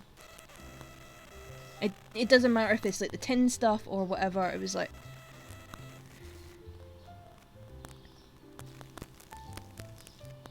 it's just there's something about tuna in general that just no, just no, absolutely not. Keep it as far away from me as humanly possible. If I just, just don't bother, just chuck it back in the water. Ah, see, now then, you say about full English. No, I wouldn't. I would not eat a full English. Mainly because we have the superior breakfast up here. Don't fight me. It's the Scottish.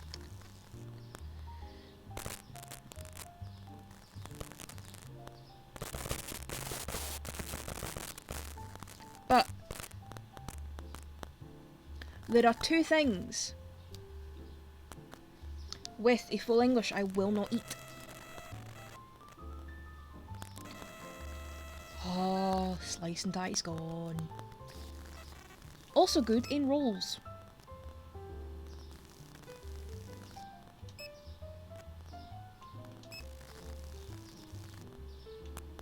But yeah, I'm gonna have to investigate the whole Greg's doing fish finger rolls thing.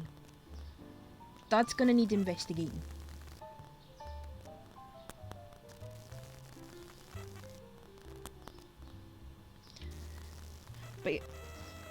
But no, there are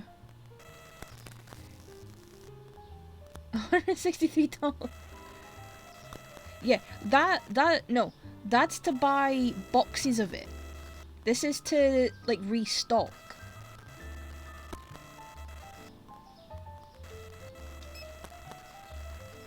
Also, this is America because these are in dollars.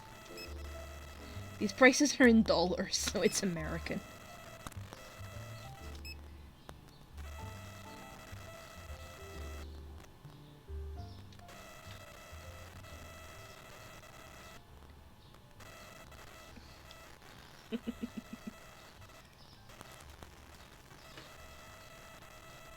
I'm actually just gonna write down that tuna towers thing.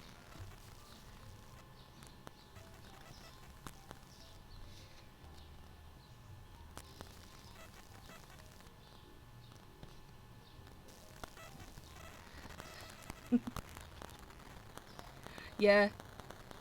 And then the thing is, in amongst all of these boxes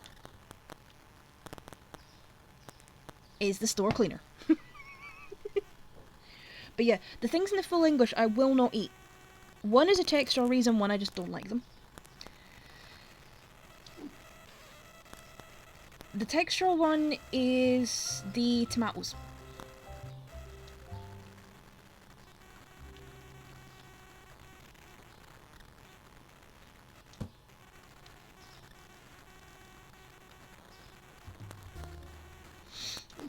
Now, if the tomatoes were in some kind of like relish or something like that, I would eat them. But fried or grilled, which is the two options that you tend to get with an English breakfast, no. I'm just like, no. Put them in like a relish or something. But just having them as is like that, no. Not for me. The other one is black pudding. I don't like black pudding.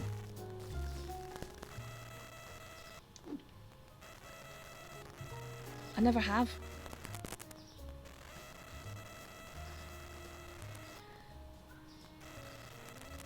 Oh, hash browns. See, when I still ate at McDonald's, that was one of the things I would always try and make sure I got in the mornings was the hash browns. Because McDonald's hash browns are pretty good. Do I like yes! Bloody love haggis. Especially with cheese.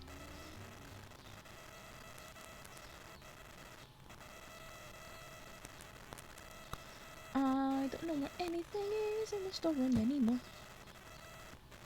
But yes, I do like haggis. I like it quite a lot.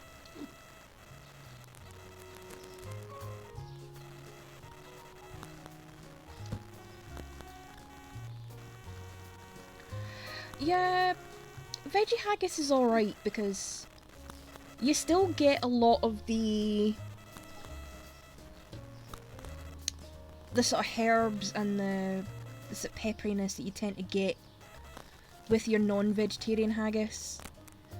But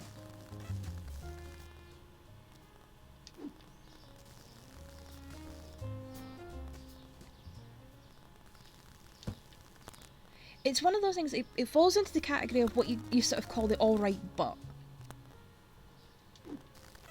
It's alright, but it wouldn't be your first choice. Unless you were a vegetarian.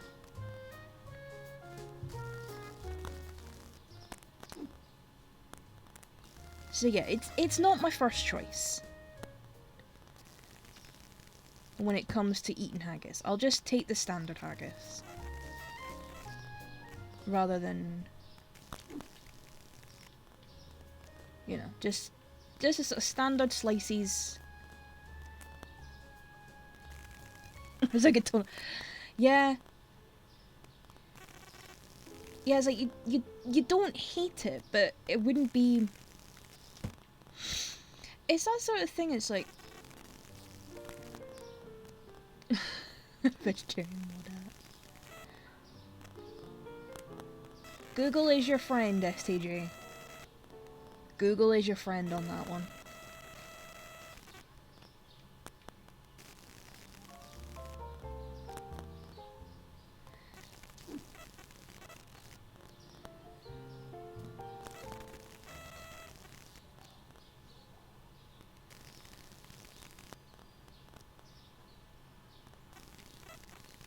Although I will say, there's, oh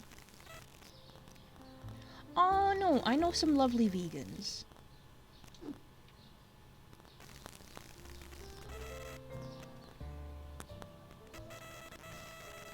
I know some lovely people who are vegan. Yeah, that's the one you always hear.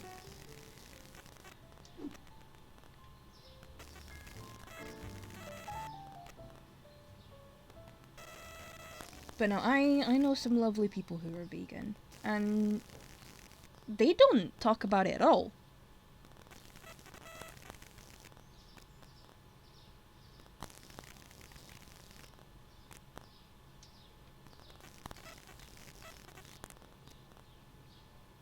Like, the only time it ever comes up is when you would expect it to come up. Is when, obviously, you're talking about, like, meeting up for dinner and stuff. So when you're meeting up to go out to eat, of course you want... You know, you want to accommodate everyone. Oh, yeah. I will say, I've had some pretty nice vegan cheese. Because there's this cafe near to where I go for, like, my mental health stuff. And they do a lot of sort of veggie and vegan stuff.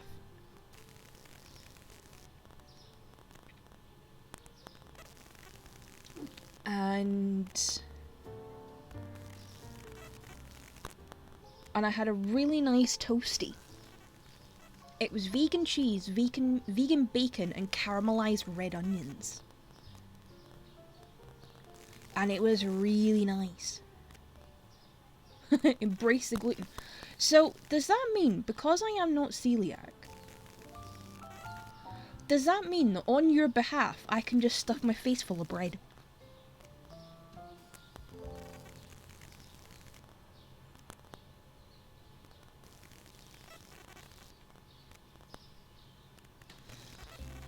Yes! Good. Thank you. Okay, so I will just have like a stack of toast and just be like, I am doing this for my friend. Just sort of have like a massive bagel or something and then be like, for Spoonie! Brioche.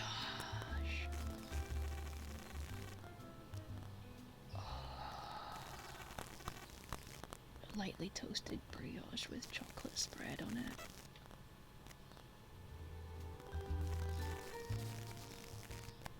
Although I will actually say, because we tried it and it's actually... Home Bargains do their own version of Nutella, and it's actually really nice. We were pleasantly surprised. 2 baguettes and a cross from each. Ah, see, now then. See, I'm with that, but it's got to be garlic bread. But then, of course, but then that will descend into me trying to eat it. Because I I bloody love garlic bread. Like, whoever figured out that garlic bread can be an edible foodstuff should be forever, like, made a saint.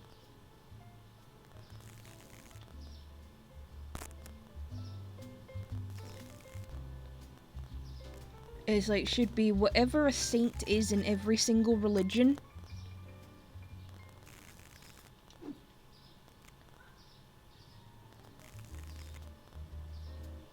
That should be the person or persons who discovered that garlic bread is something that you can eat. Although it does always remind me of that bit in Scott Pilgrim where she's like, bread makes you fat. I say, well, I don't have that problem. I'm already fat.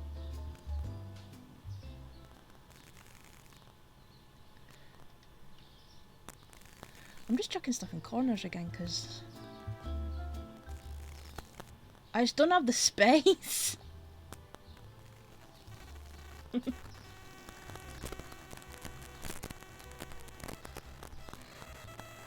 yeah, it would be that thing of...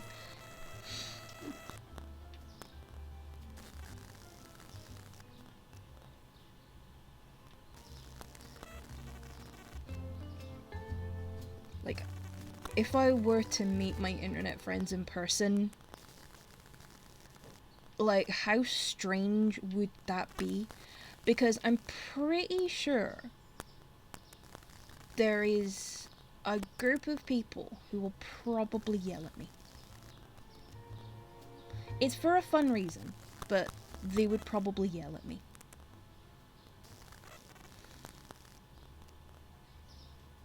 You don't like your voice.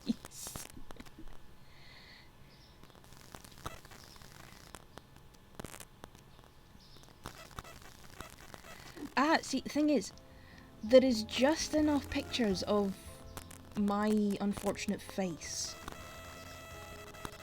on the internet for people to actually see the face that goes with the voice.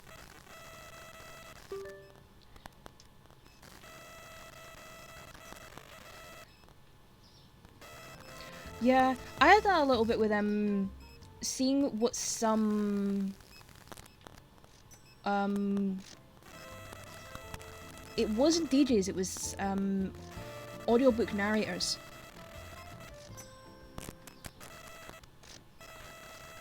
Seeing what some of them look like, it's like, okay, yeah, that actually, a lot of them were a case of, yeah, that actually.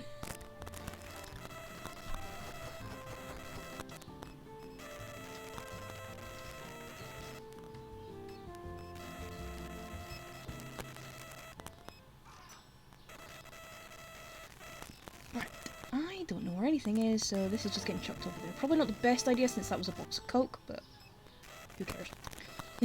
My shop, my rules.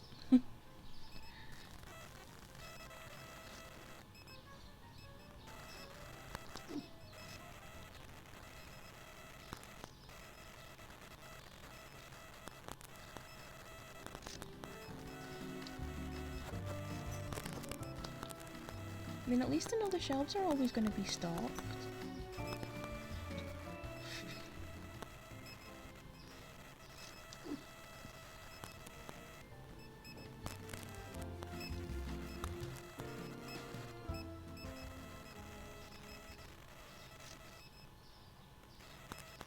But yeah, I may go a little overboard with the shopping for a restock.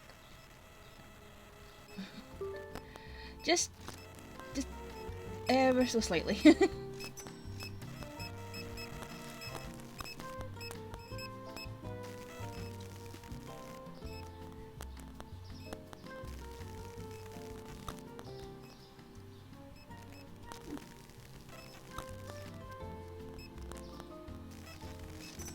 So that, yay, where's the chocolate bars? I need to restock the chocolate bars. Where are my chocolate bars? I don't know anymore because the organization in this place has gone to hell.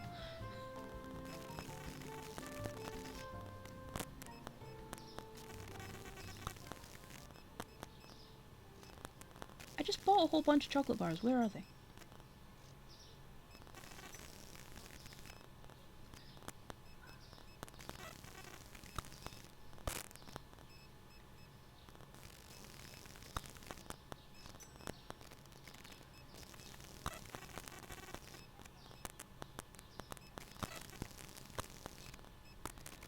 this make all the chocolate bars I bought?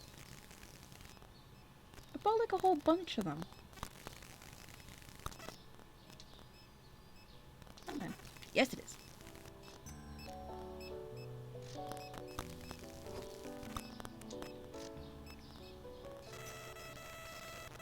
Yeah.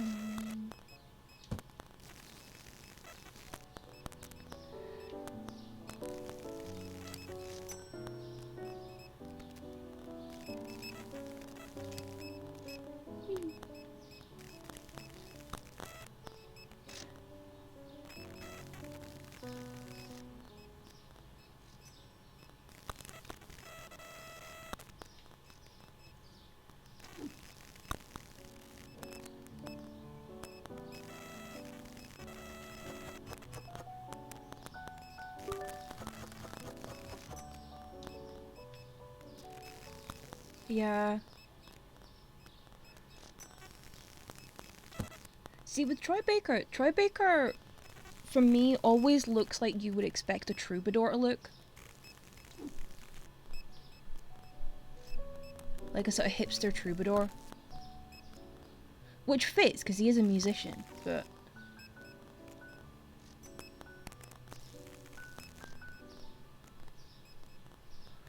See, I don't know, because Matt Mercer looks like a nerd.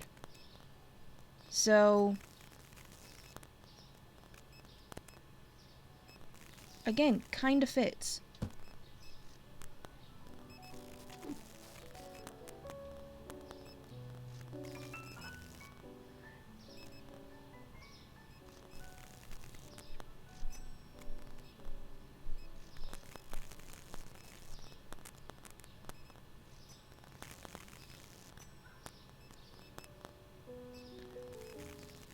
Yeah, fair and same.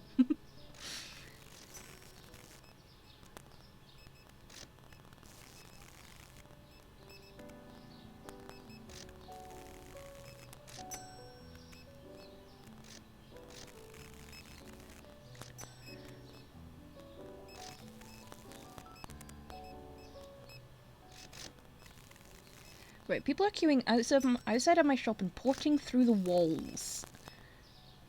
Oh no, they're not porting through the walls. They're basically just queuing outside the shop and coming in there.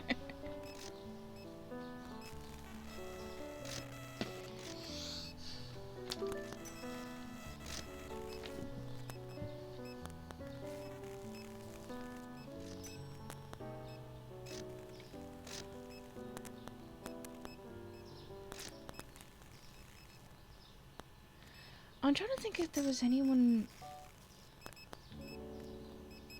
that I had that thing of like seeing them before I heard them in something. I know the ones that are still popping in my head, it's like, no, I heard them, then I saw them.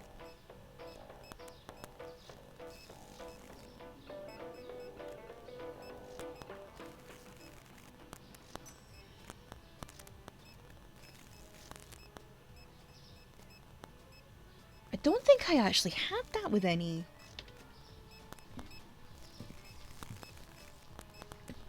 Or at least if I did, nothing's springing to mind. The sort of...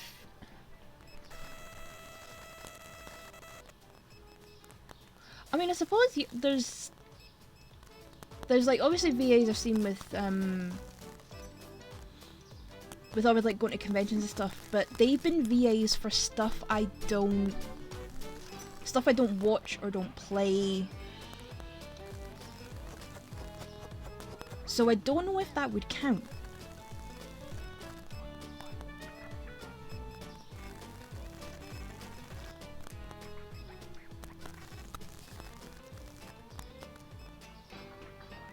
Because I haven't actually sort of heard that much.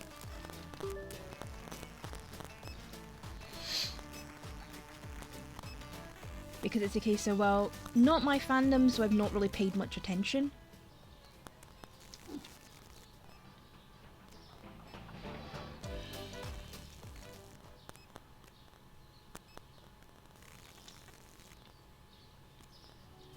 It's been kind of that, but I'm just trying to think if there's anyone.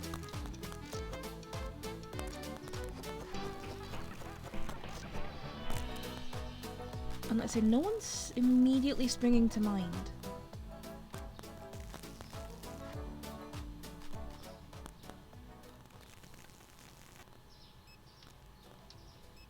Okay. Right, I really need to restock this place. I don't know why I came out with it, just to go back in.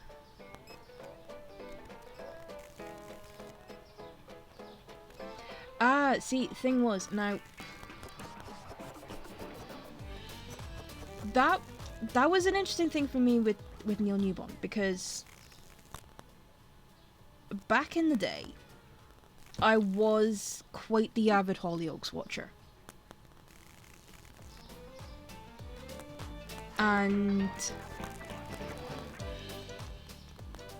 so I knew him from that.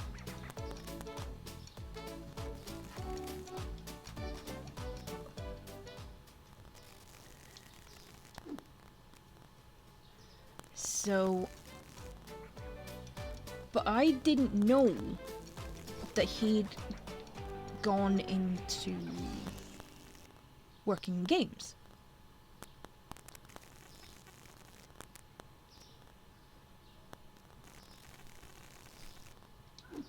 So I hadn't realized that.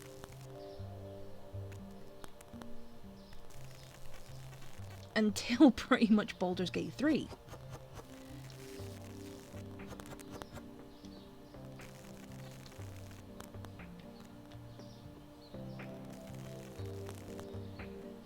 And then my sort of brain made the connection. It's like, oh, it's him!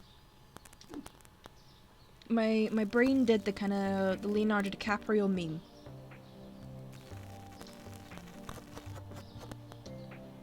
Which I actually had a little bit,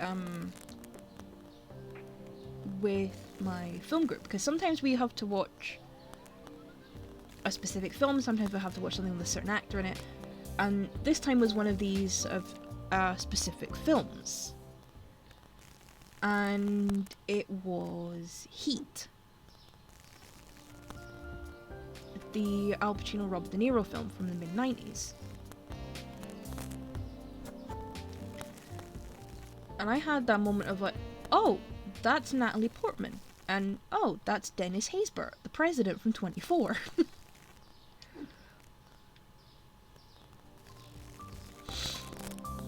Because like I knew them from like their later roles.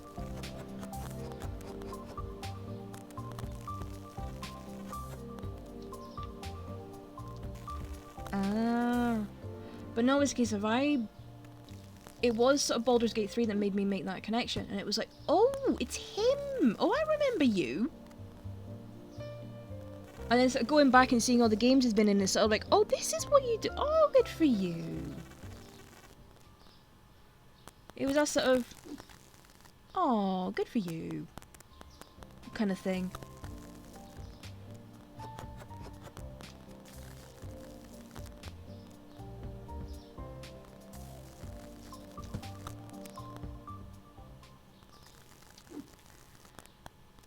And then one thing I didn't realise until after it was actually pointed out, because I hadn't realised, was that Tim Downey's in Good Omens.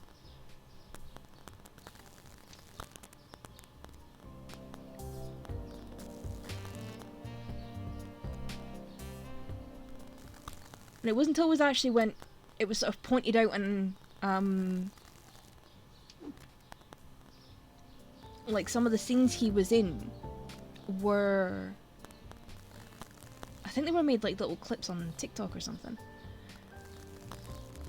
And it was that moment of sort of, oh good god, it is. But for some reason my brain had not made the connection.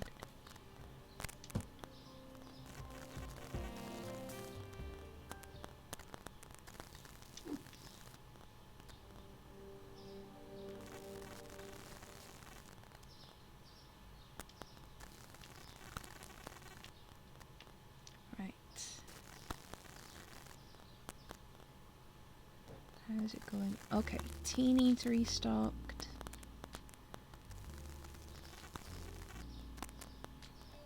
coffee, not Sprite, needs restocked.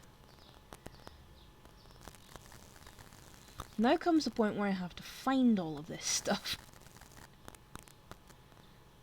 Because I never know where half of it is anymore. Right. Ah, tea. Here we go.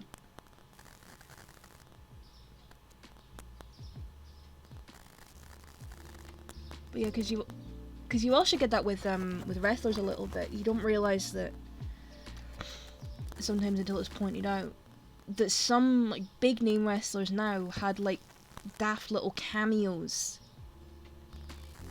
when they were just starting out.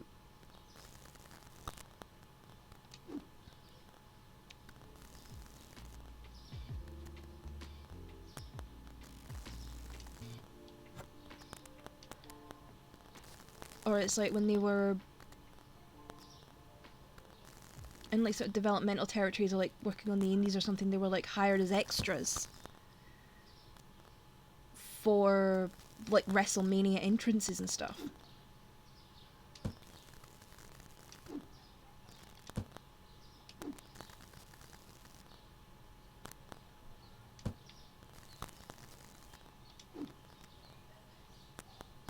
And then they have those kind of like, there's some of them have almost like kind of full circle moments, because there's one that immediately springs to mind is Charlotte Flair. Because when she was still sort of fairly early on in her career, I can't remember off the top of my head which WrestleMania it was, but it's like if you showed the picture to any like long-term fan, they will know the WrestleMania I'm talking about, where Triple H comes in on this throne and he has the whole sort of like King of Kings sort of thing, and he has these three sort of three women with him, and they all went on to become big stars. One of them was Charlotte Flair, one of them was Alexa Bliss, and the other one, she became Sasha Banks, but she's now Mercedes Moné.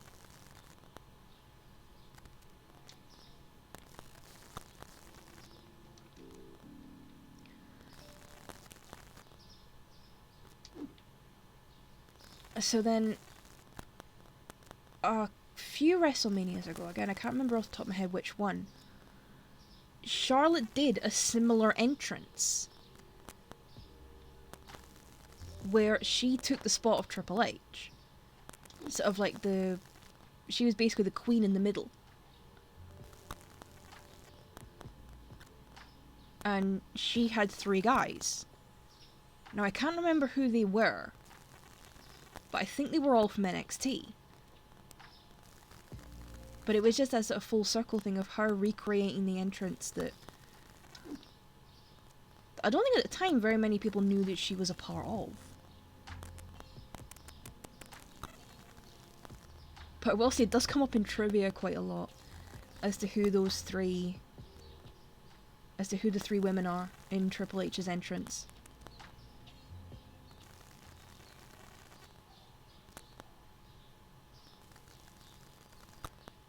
Okay, a few less boxes. Still pretty hectic. Still getting products found expensive.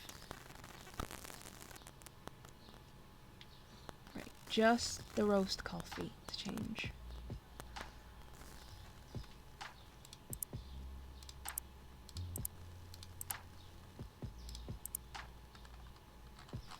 Now if I can just remember where it is. Ah, there it is.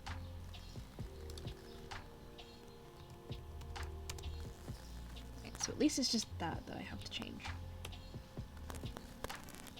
Right. Because this is fairly fully restocked, I can just go ahead and open.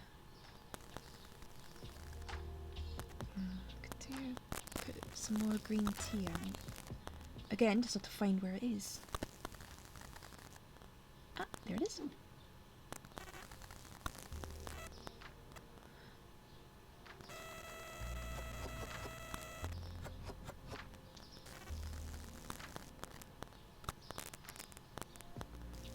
But yeah, this storage is so disorganized. I am dreading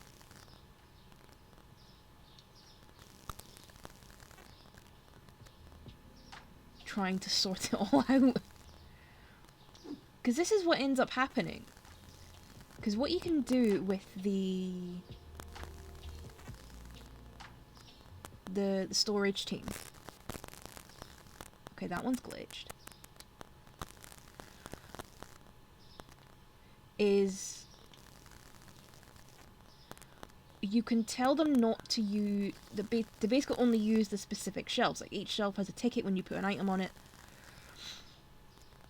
You can tell them to only use specific. Yeah, why is this one glitched?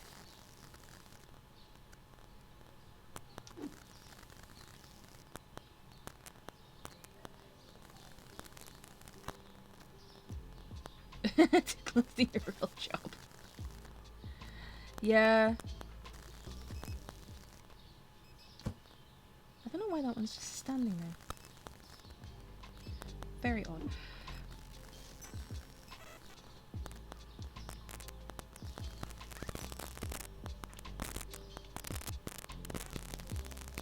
Ah, see, this is something you'll appreciate, Spoonie.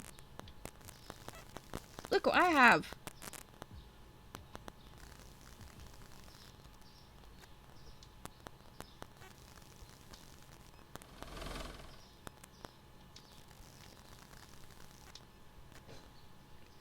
Oh, I can't attack anybody. Here.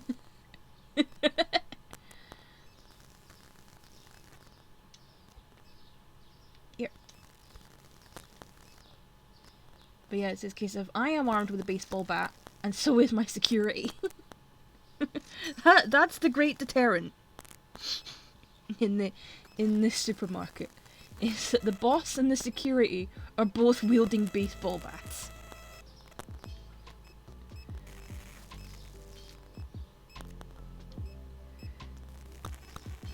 That's the great deterrent against...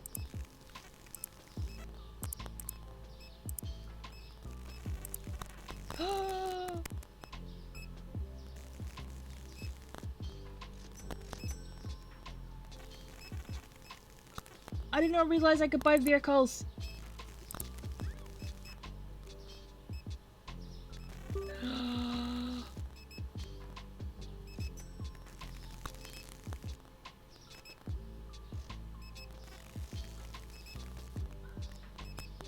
Oh, I'm gonna have to come back to that. I'm gonna have to come back to that. Because I'm assuming that's what this parking space is for, outside the shop.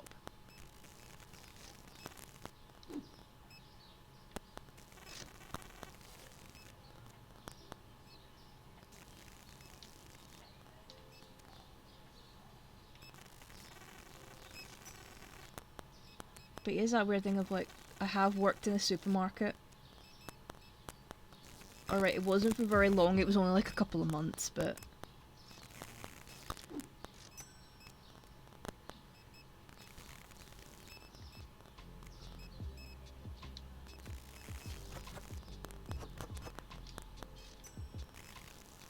I don't know if I could ever do it again.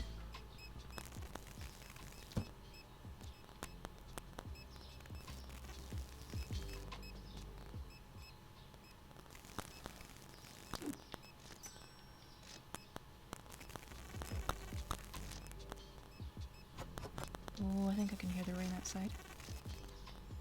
We've been getting a lot of rain today.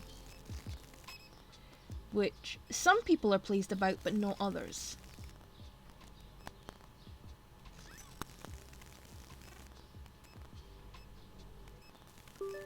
And the ones who aren't pleased are not pleased for a very specific reason. So part of the world I'm in, and it's not just a Southern Scotland thing, but it's that time of year around here. It's gala season. So, you know, towns will have their galas, but also around here we have something called Riding of the Marches as well.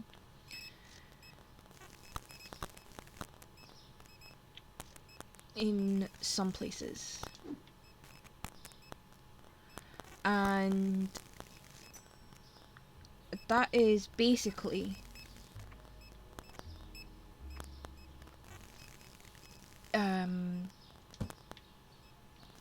horse rides around sort of old boundary and sort of territory lines and land lines and stuff like that, based on like the sort of town's history or something.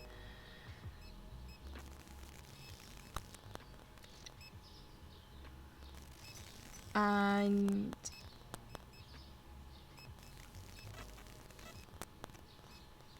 you basically sort of, in the run up to a lot of the galas around here, is you have these things called ride outs, which is where you go out on these trails round various places, and it's also tied up in like traditions and stuff like that. I'm not an equestrian. I don't know all the ins and outs of it.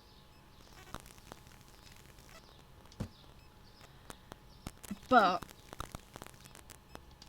those ride outs started over the weekend. And there was one tonight. There was actually one just before I came on stream. Because one of the ride out routes actually passes in front of my house. Oh, thank you for the hydrate towel. How are you doing?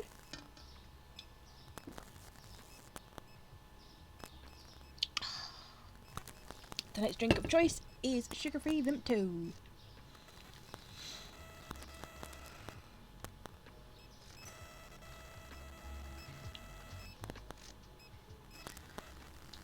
Well, I'm talking about how people were upset about having to go out on horseback and bicycles in the rain tonight.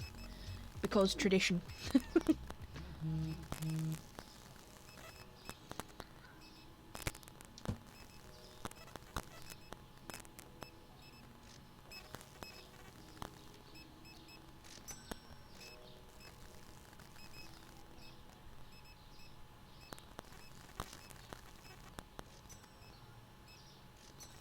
Because there was actually a thing that in the past there were some people skipping some of the ride outs and everything, and then just rocking up on Gala Day to be in the big parade, and like the big cavalcade and stuff. So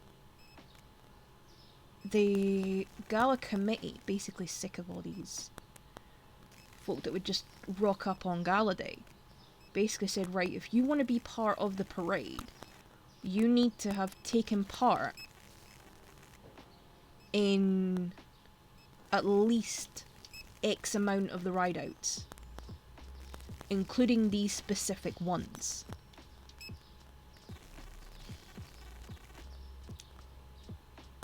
Ah, yeah. I will say, we don't get travelers that much.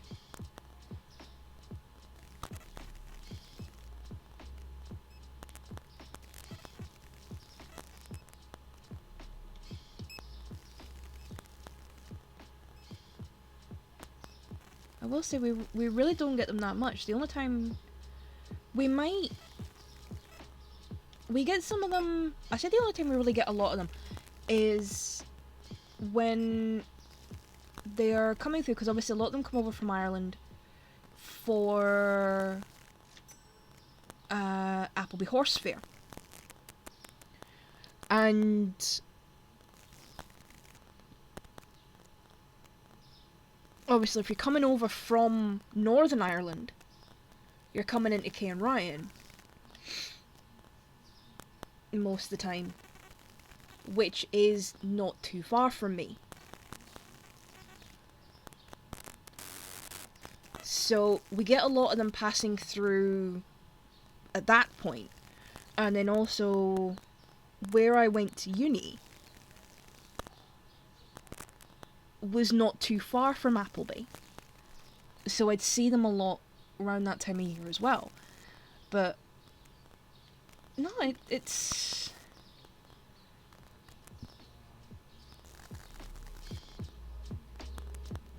I know my brother had to deal with them a fair bit because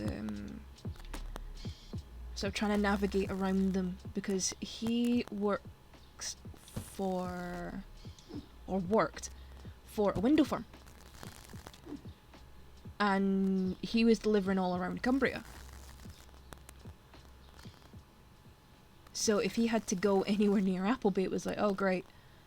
he's so about that time of year, it's like, oh great, I've got to navigate all around this lot.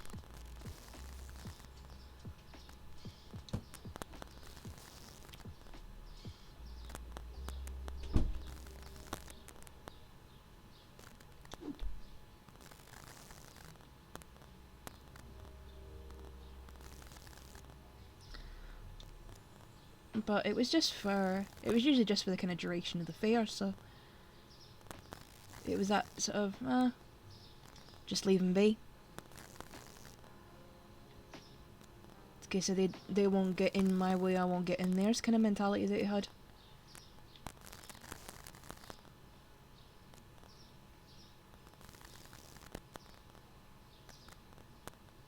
It served him alright, so... yeah. And the thing was, if he was ever delivering round that way at the time of the fair, a lot of the sort of established locals knew there'd probably be a wee bit of a delay. Because he would have to sort of try to navigate round country roads when you've got a lot of travellers. Some of whom will just camp at the side of the roads.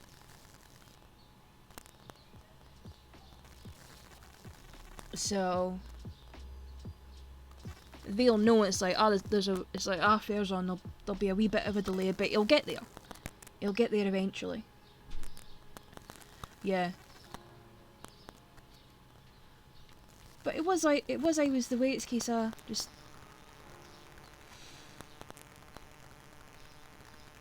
again, he was patient.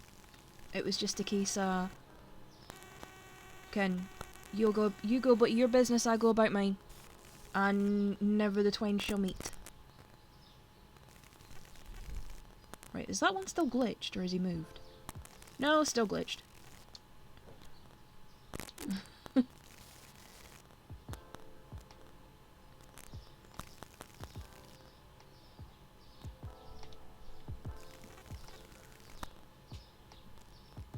I wonder if I move the shelf, if he moved. If he would move if I moved the shelf. The other problem is, I have nowhere to move the shelf to right now.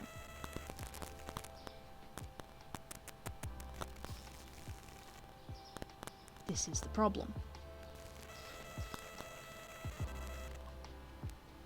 Yeah. If they knew we didn't flatten, that would suck.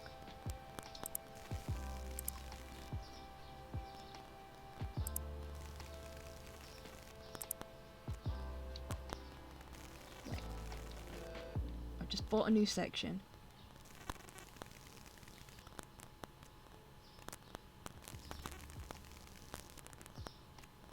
Right.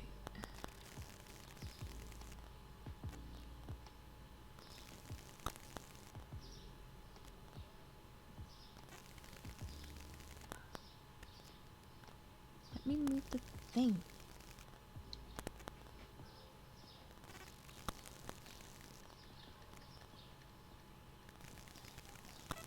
This is where I actually tend to use the mouse. It's a bit easier to position them.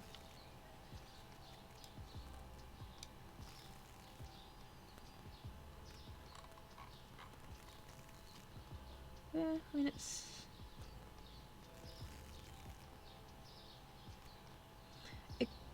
it did frustrate him because it's like he's trying to do his job and these folk are kind of getting in his way.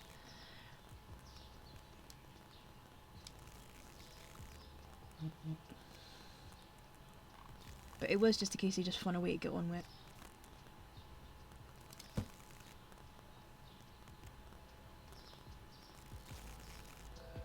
Right. Let me see. If I move this shelf, will that make him move?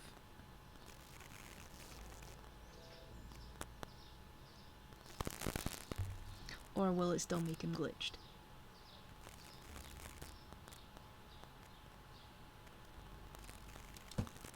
Oh, I can hear the rain. It's chucking it down.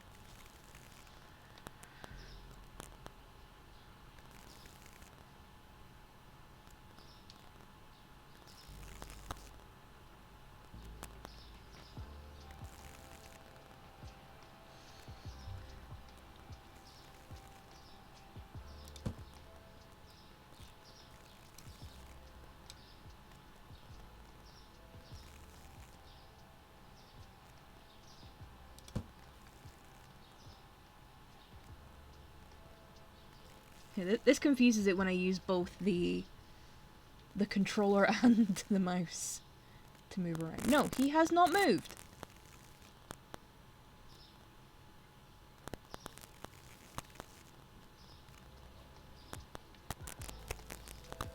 What the actual smeg?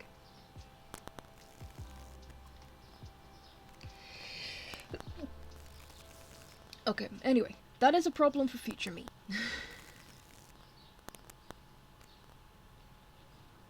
Drone has blue screen.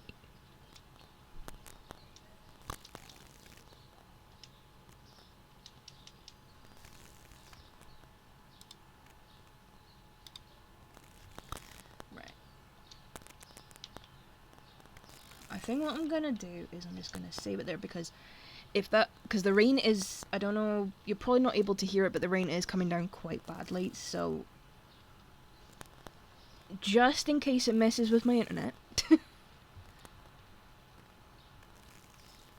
I'm going to use that as an opportunity to end before I'm disconnected.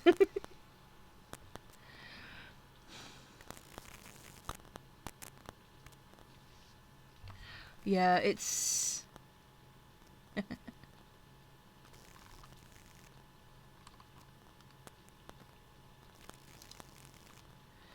it's one of those, it's been a case of dodge the showers. Just because the way it's coming over, it's like we're getting hit. In terms of like Scotland, it's pretty much sort of my neck of the woods and the islands that are getting hit first, just because of the way it's coming over. But yeah, when it's been...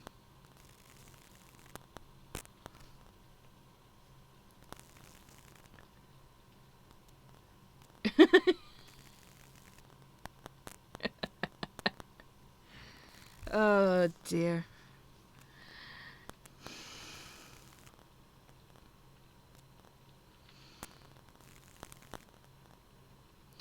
Yeah. See, where we are, we're in... a lot of this part of Scotland is like valleys and stuff, so we're kind of in the middle of a valley, so it's basically one giant wind tunnel. Which is great for wind power. And the wind turbines. It's great for them.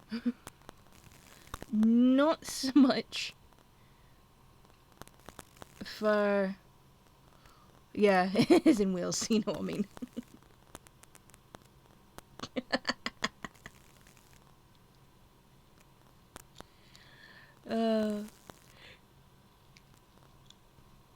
You gotta wonder, someone's probably made a fart cloud emoji. Or an emote. There's more than... there's likely several variations of fart emotes. If there's not, I'm gonna be very displeased in the internet.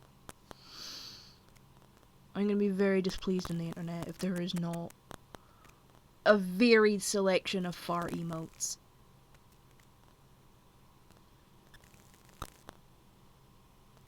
Because you would think that would be a no-brainer. Yeah, I think that's a lot of people's go-to one. But you gotta imagine someone's, like, upgraded it.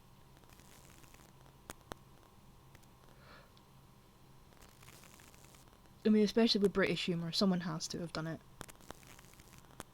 There's gotta be someone.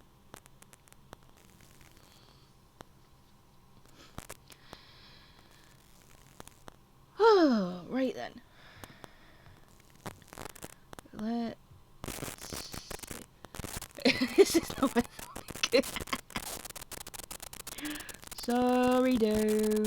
Sorry for messing up your Google search.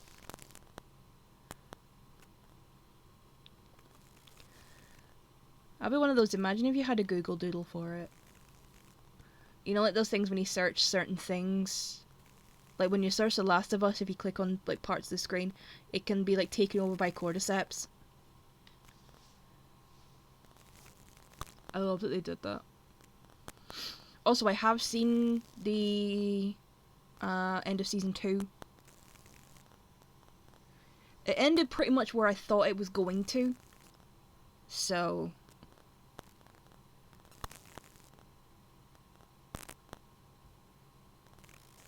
but that's one show of many on the list. There's quite a few I need to get caught up on and watch and stuff like that. I have a long watch list, and I have a growing reading list as well, which is not being helped by me buying more books, but to keep it in my defense, I saw that. I haven't even started watching Wheel of Time yet.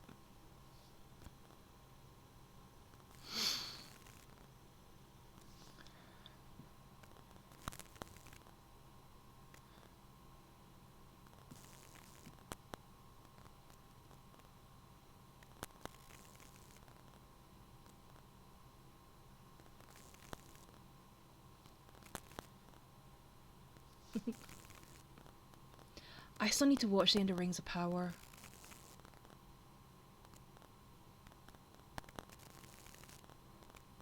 I started watching season 2 and then I got distracted and then I just haven't finished watching it.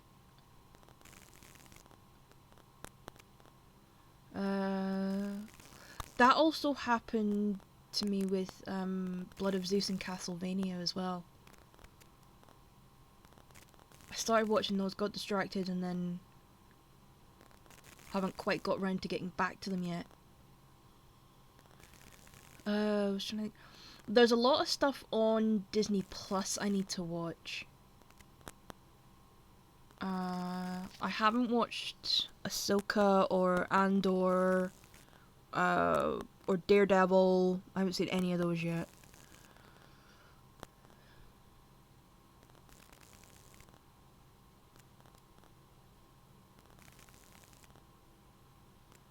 Try to think if there was anything else on Amazon I need to watch.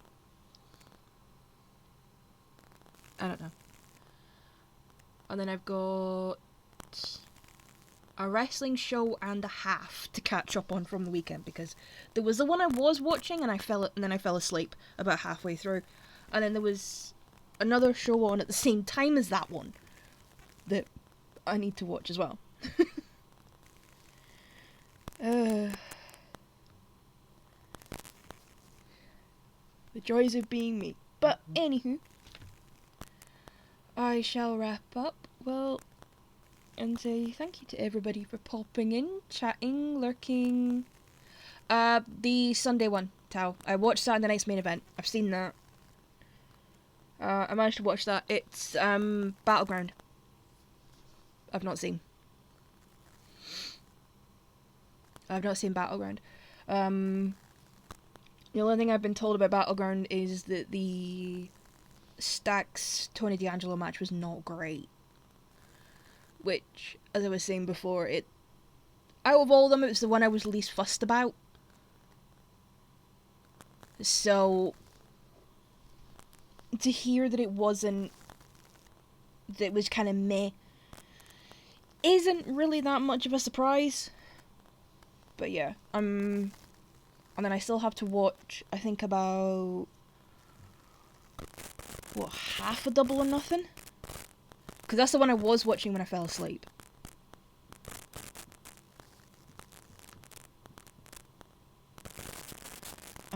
Because I got to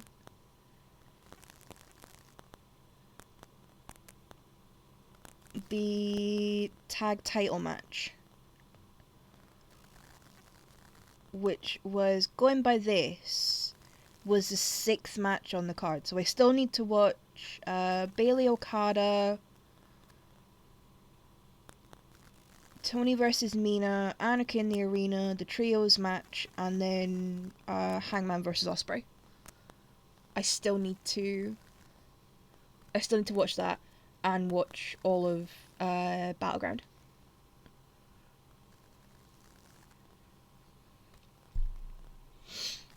See, I like AEW, and usually the pay-per-views are great. It's just they go on forever, and the big problem I have with their pay-per-views is they don't start until 1 a.m. The pay-per-views don't start till 1 a.m. At least with WWE, it's like they like to start at like midnight and stuff, so it's a little bit earlier.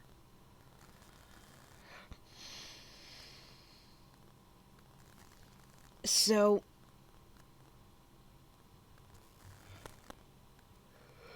it's not. And then they go really long as well. Like AEW's pay-per-views feel so long. Yeah, Money in the Bank is next weekend. I want to say.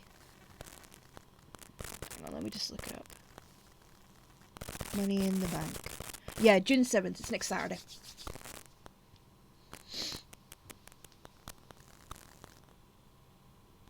Yeah. So yeah, I think this week it's just the regular programming.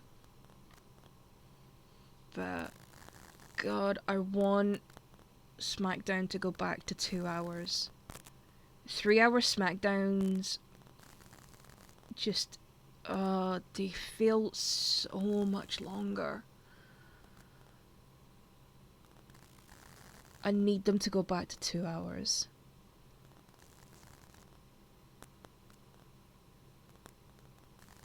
I really do. I need them to go back to 2 hours. And the sooner that happens, the better as far as I'm concerned.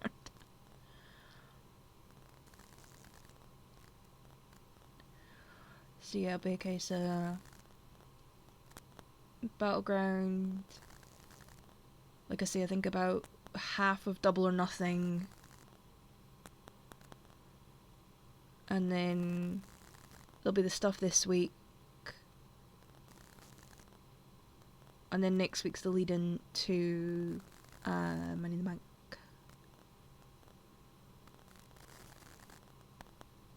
Which should be interesting. To see who gets the cases. Because who's in the matches so far?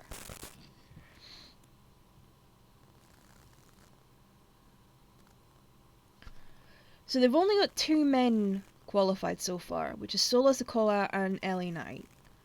And then there's 2 spots left in the women's match. You've got Alexa, Roxanne, Rhea, and Julia so far. And then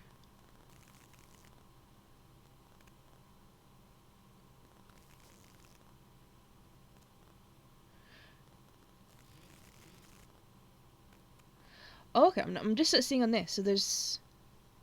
Oh, this is going to be fun. The next spot's in the May 26th... will be decided on the May 26th episode of Raw, which is tonight's one.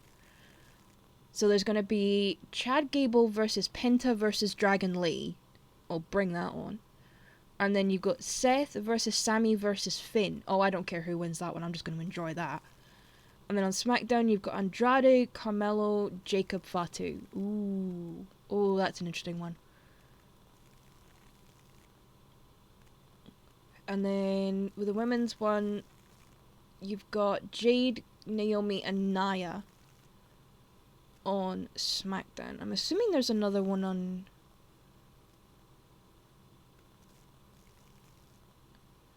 Is there another one on Raw?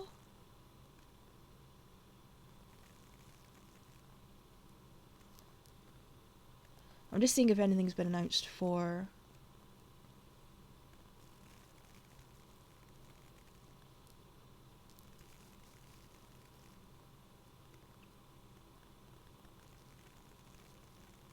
No. If there's nothing...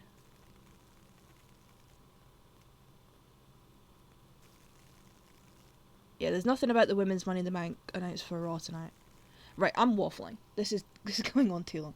I'm waffling about wrestling again. This happens. Right. So considering the slight change in plan due to whatever issue I'm having with syncing things up with blueprints, this has actually been pretty fun. Like, I will say,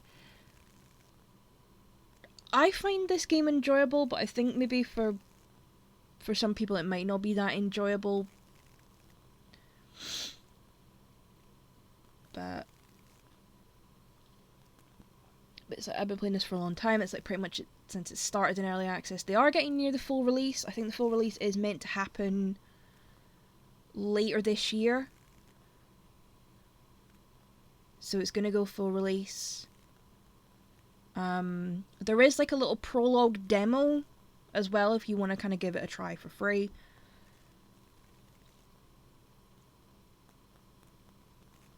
But yeah, it's just a bit of fun. But now I've discovered that I can have books. It's like, I want books. I want to turn it into a bookshop. But yeah, I think the prologue demo is still available.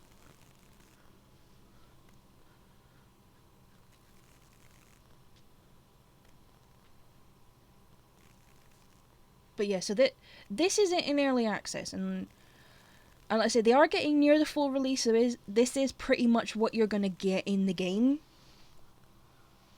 I mean, they have said there is, like, the big thing of being able to do, like, sort of deliveries and stuff like that. I think that's going to be more, like, right before the full release happens. Because they've added things in slowly, like, obviously, like, having self-checkout, having produce section, having the different types of staff. Because for long enough, you could just have the cashiers and the stalkers, the restockers. You could just have those. So the rest of them, like the checkout assistants, the security, the janitor, and stuff like that, they've all been added in gradually. And then they've built like this city around where you can go and buy things from other stores. Other stores can buy things from you.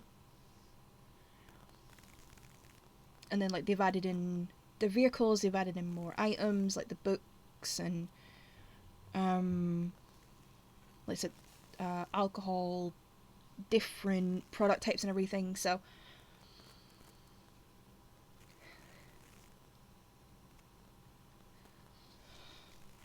I mean, I quite like it. I quite enjoy it. It's a nice way to just kind of play around for a couple of hours or whatever. But not bad for a hastily reorganized stream. Hopefully I'll figure out what is going on with blueprints. Because it was having trouble syncing the data because it's obviously kind of being partly run through Xbox Cloud. And then it just wasn't loading. I was stuck on the load screen for quite a long time.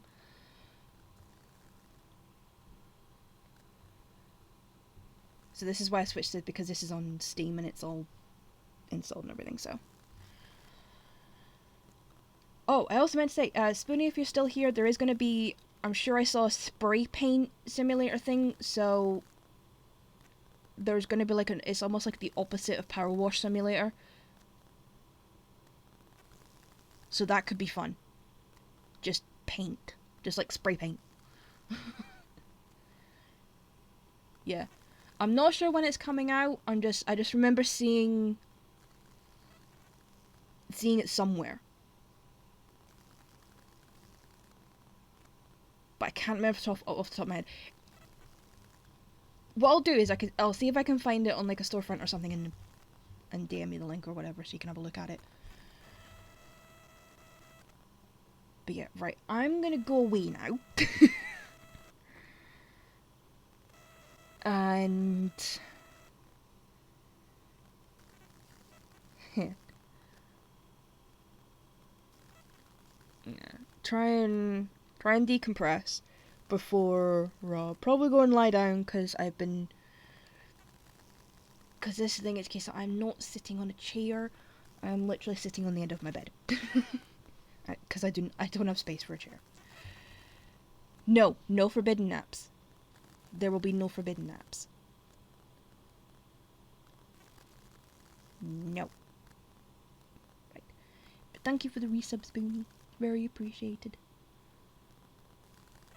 Yeah, all of this has been fun. If it hasn't, then sorry. I hope you find something that is fun.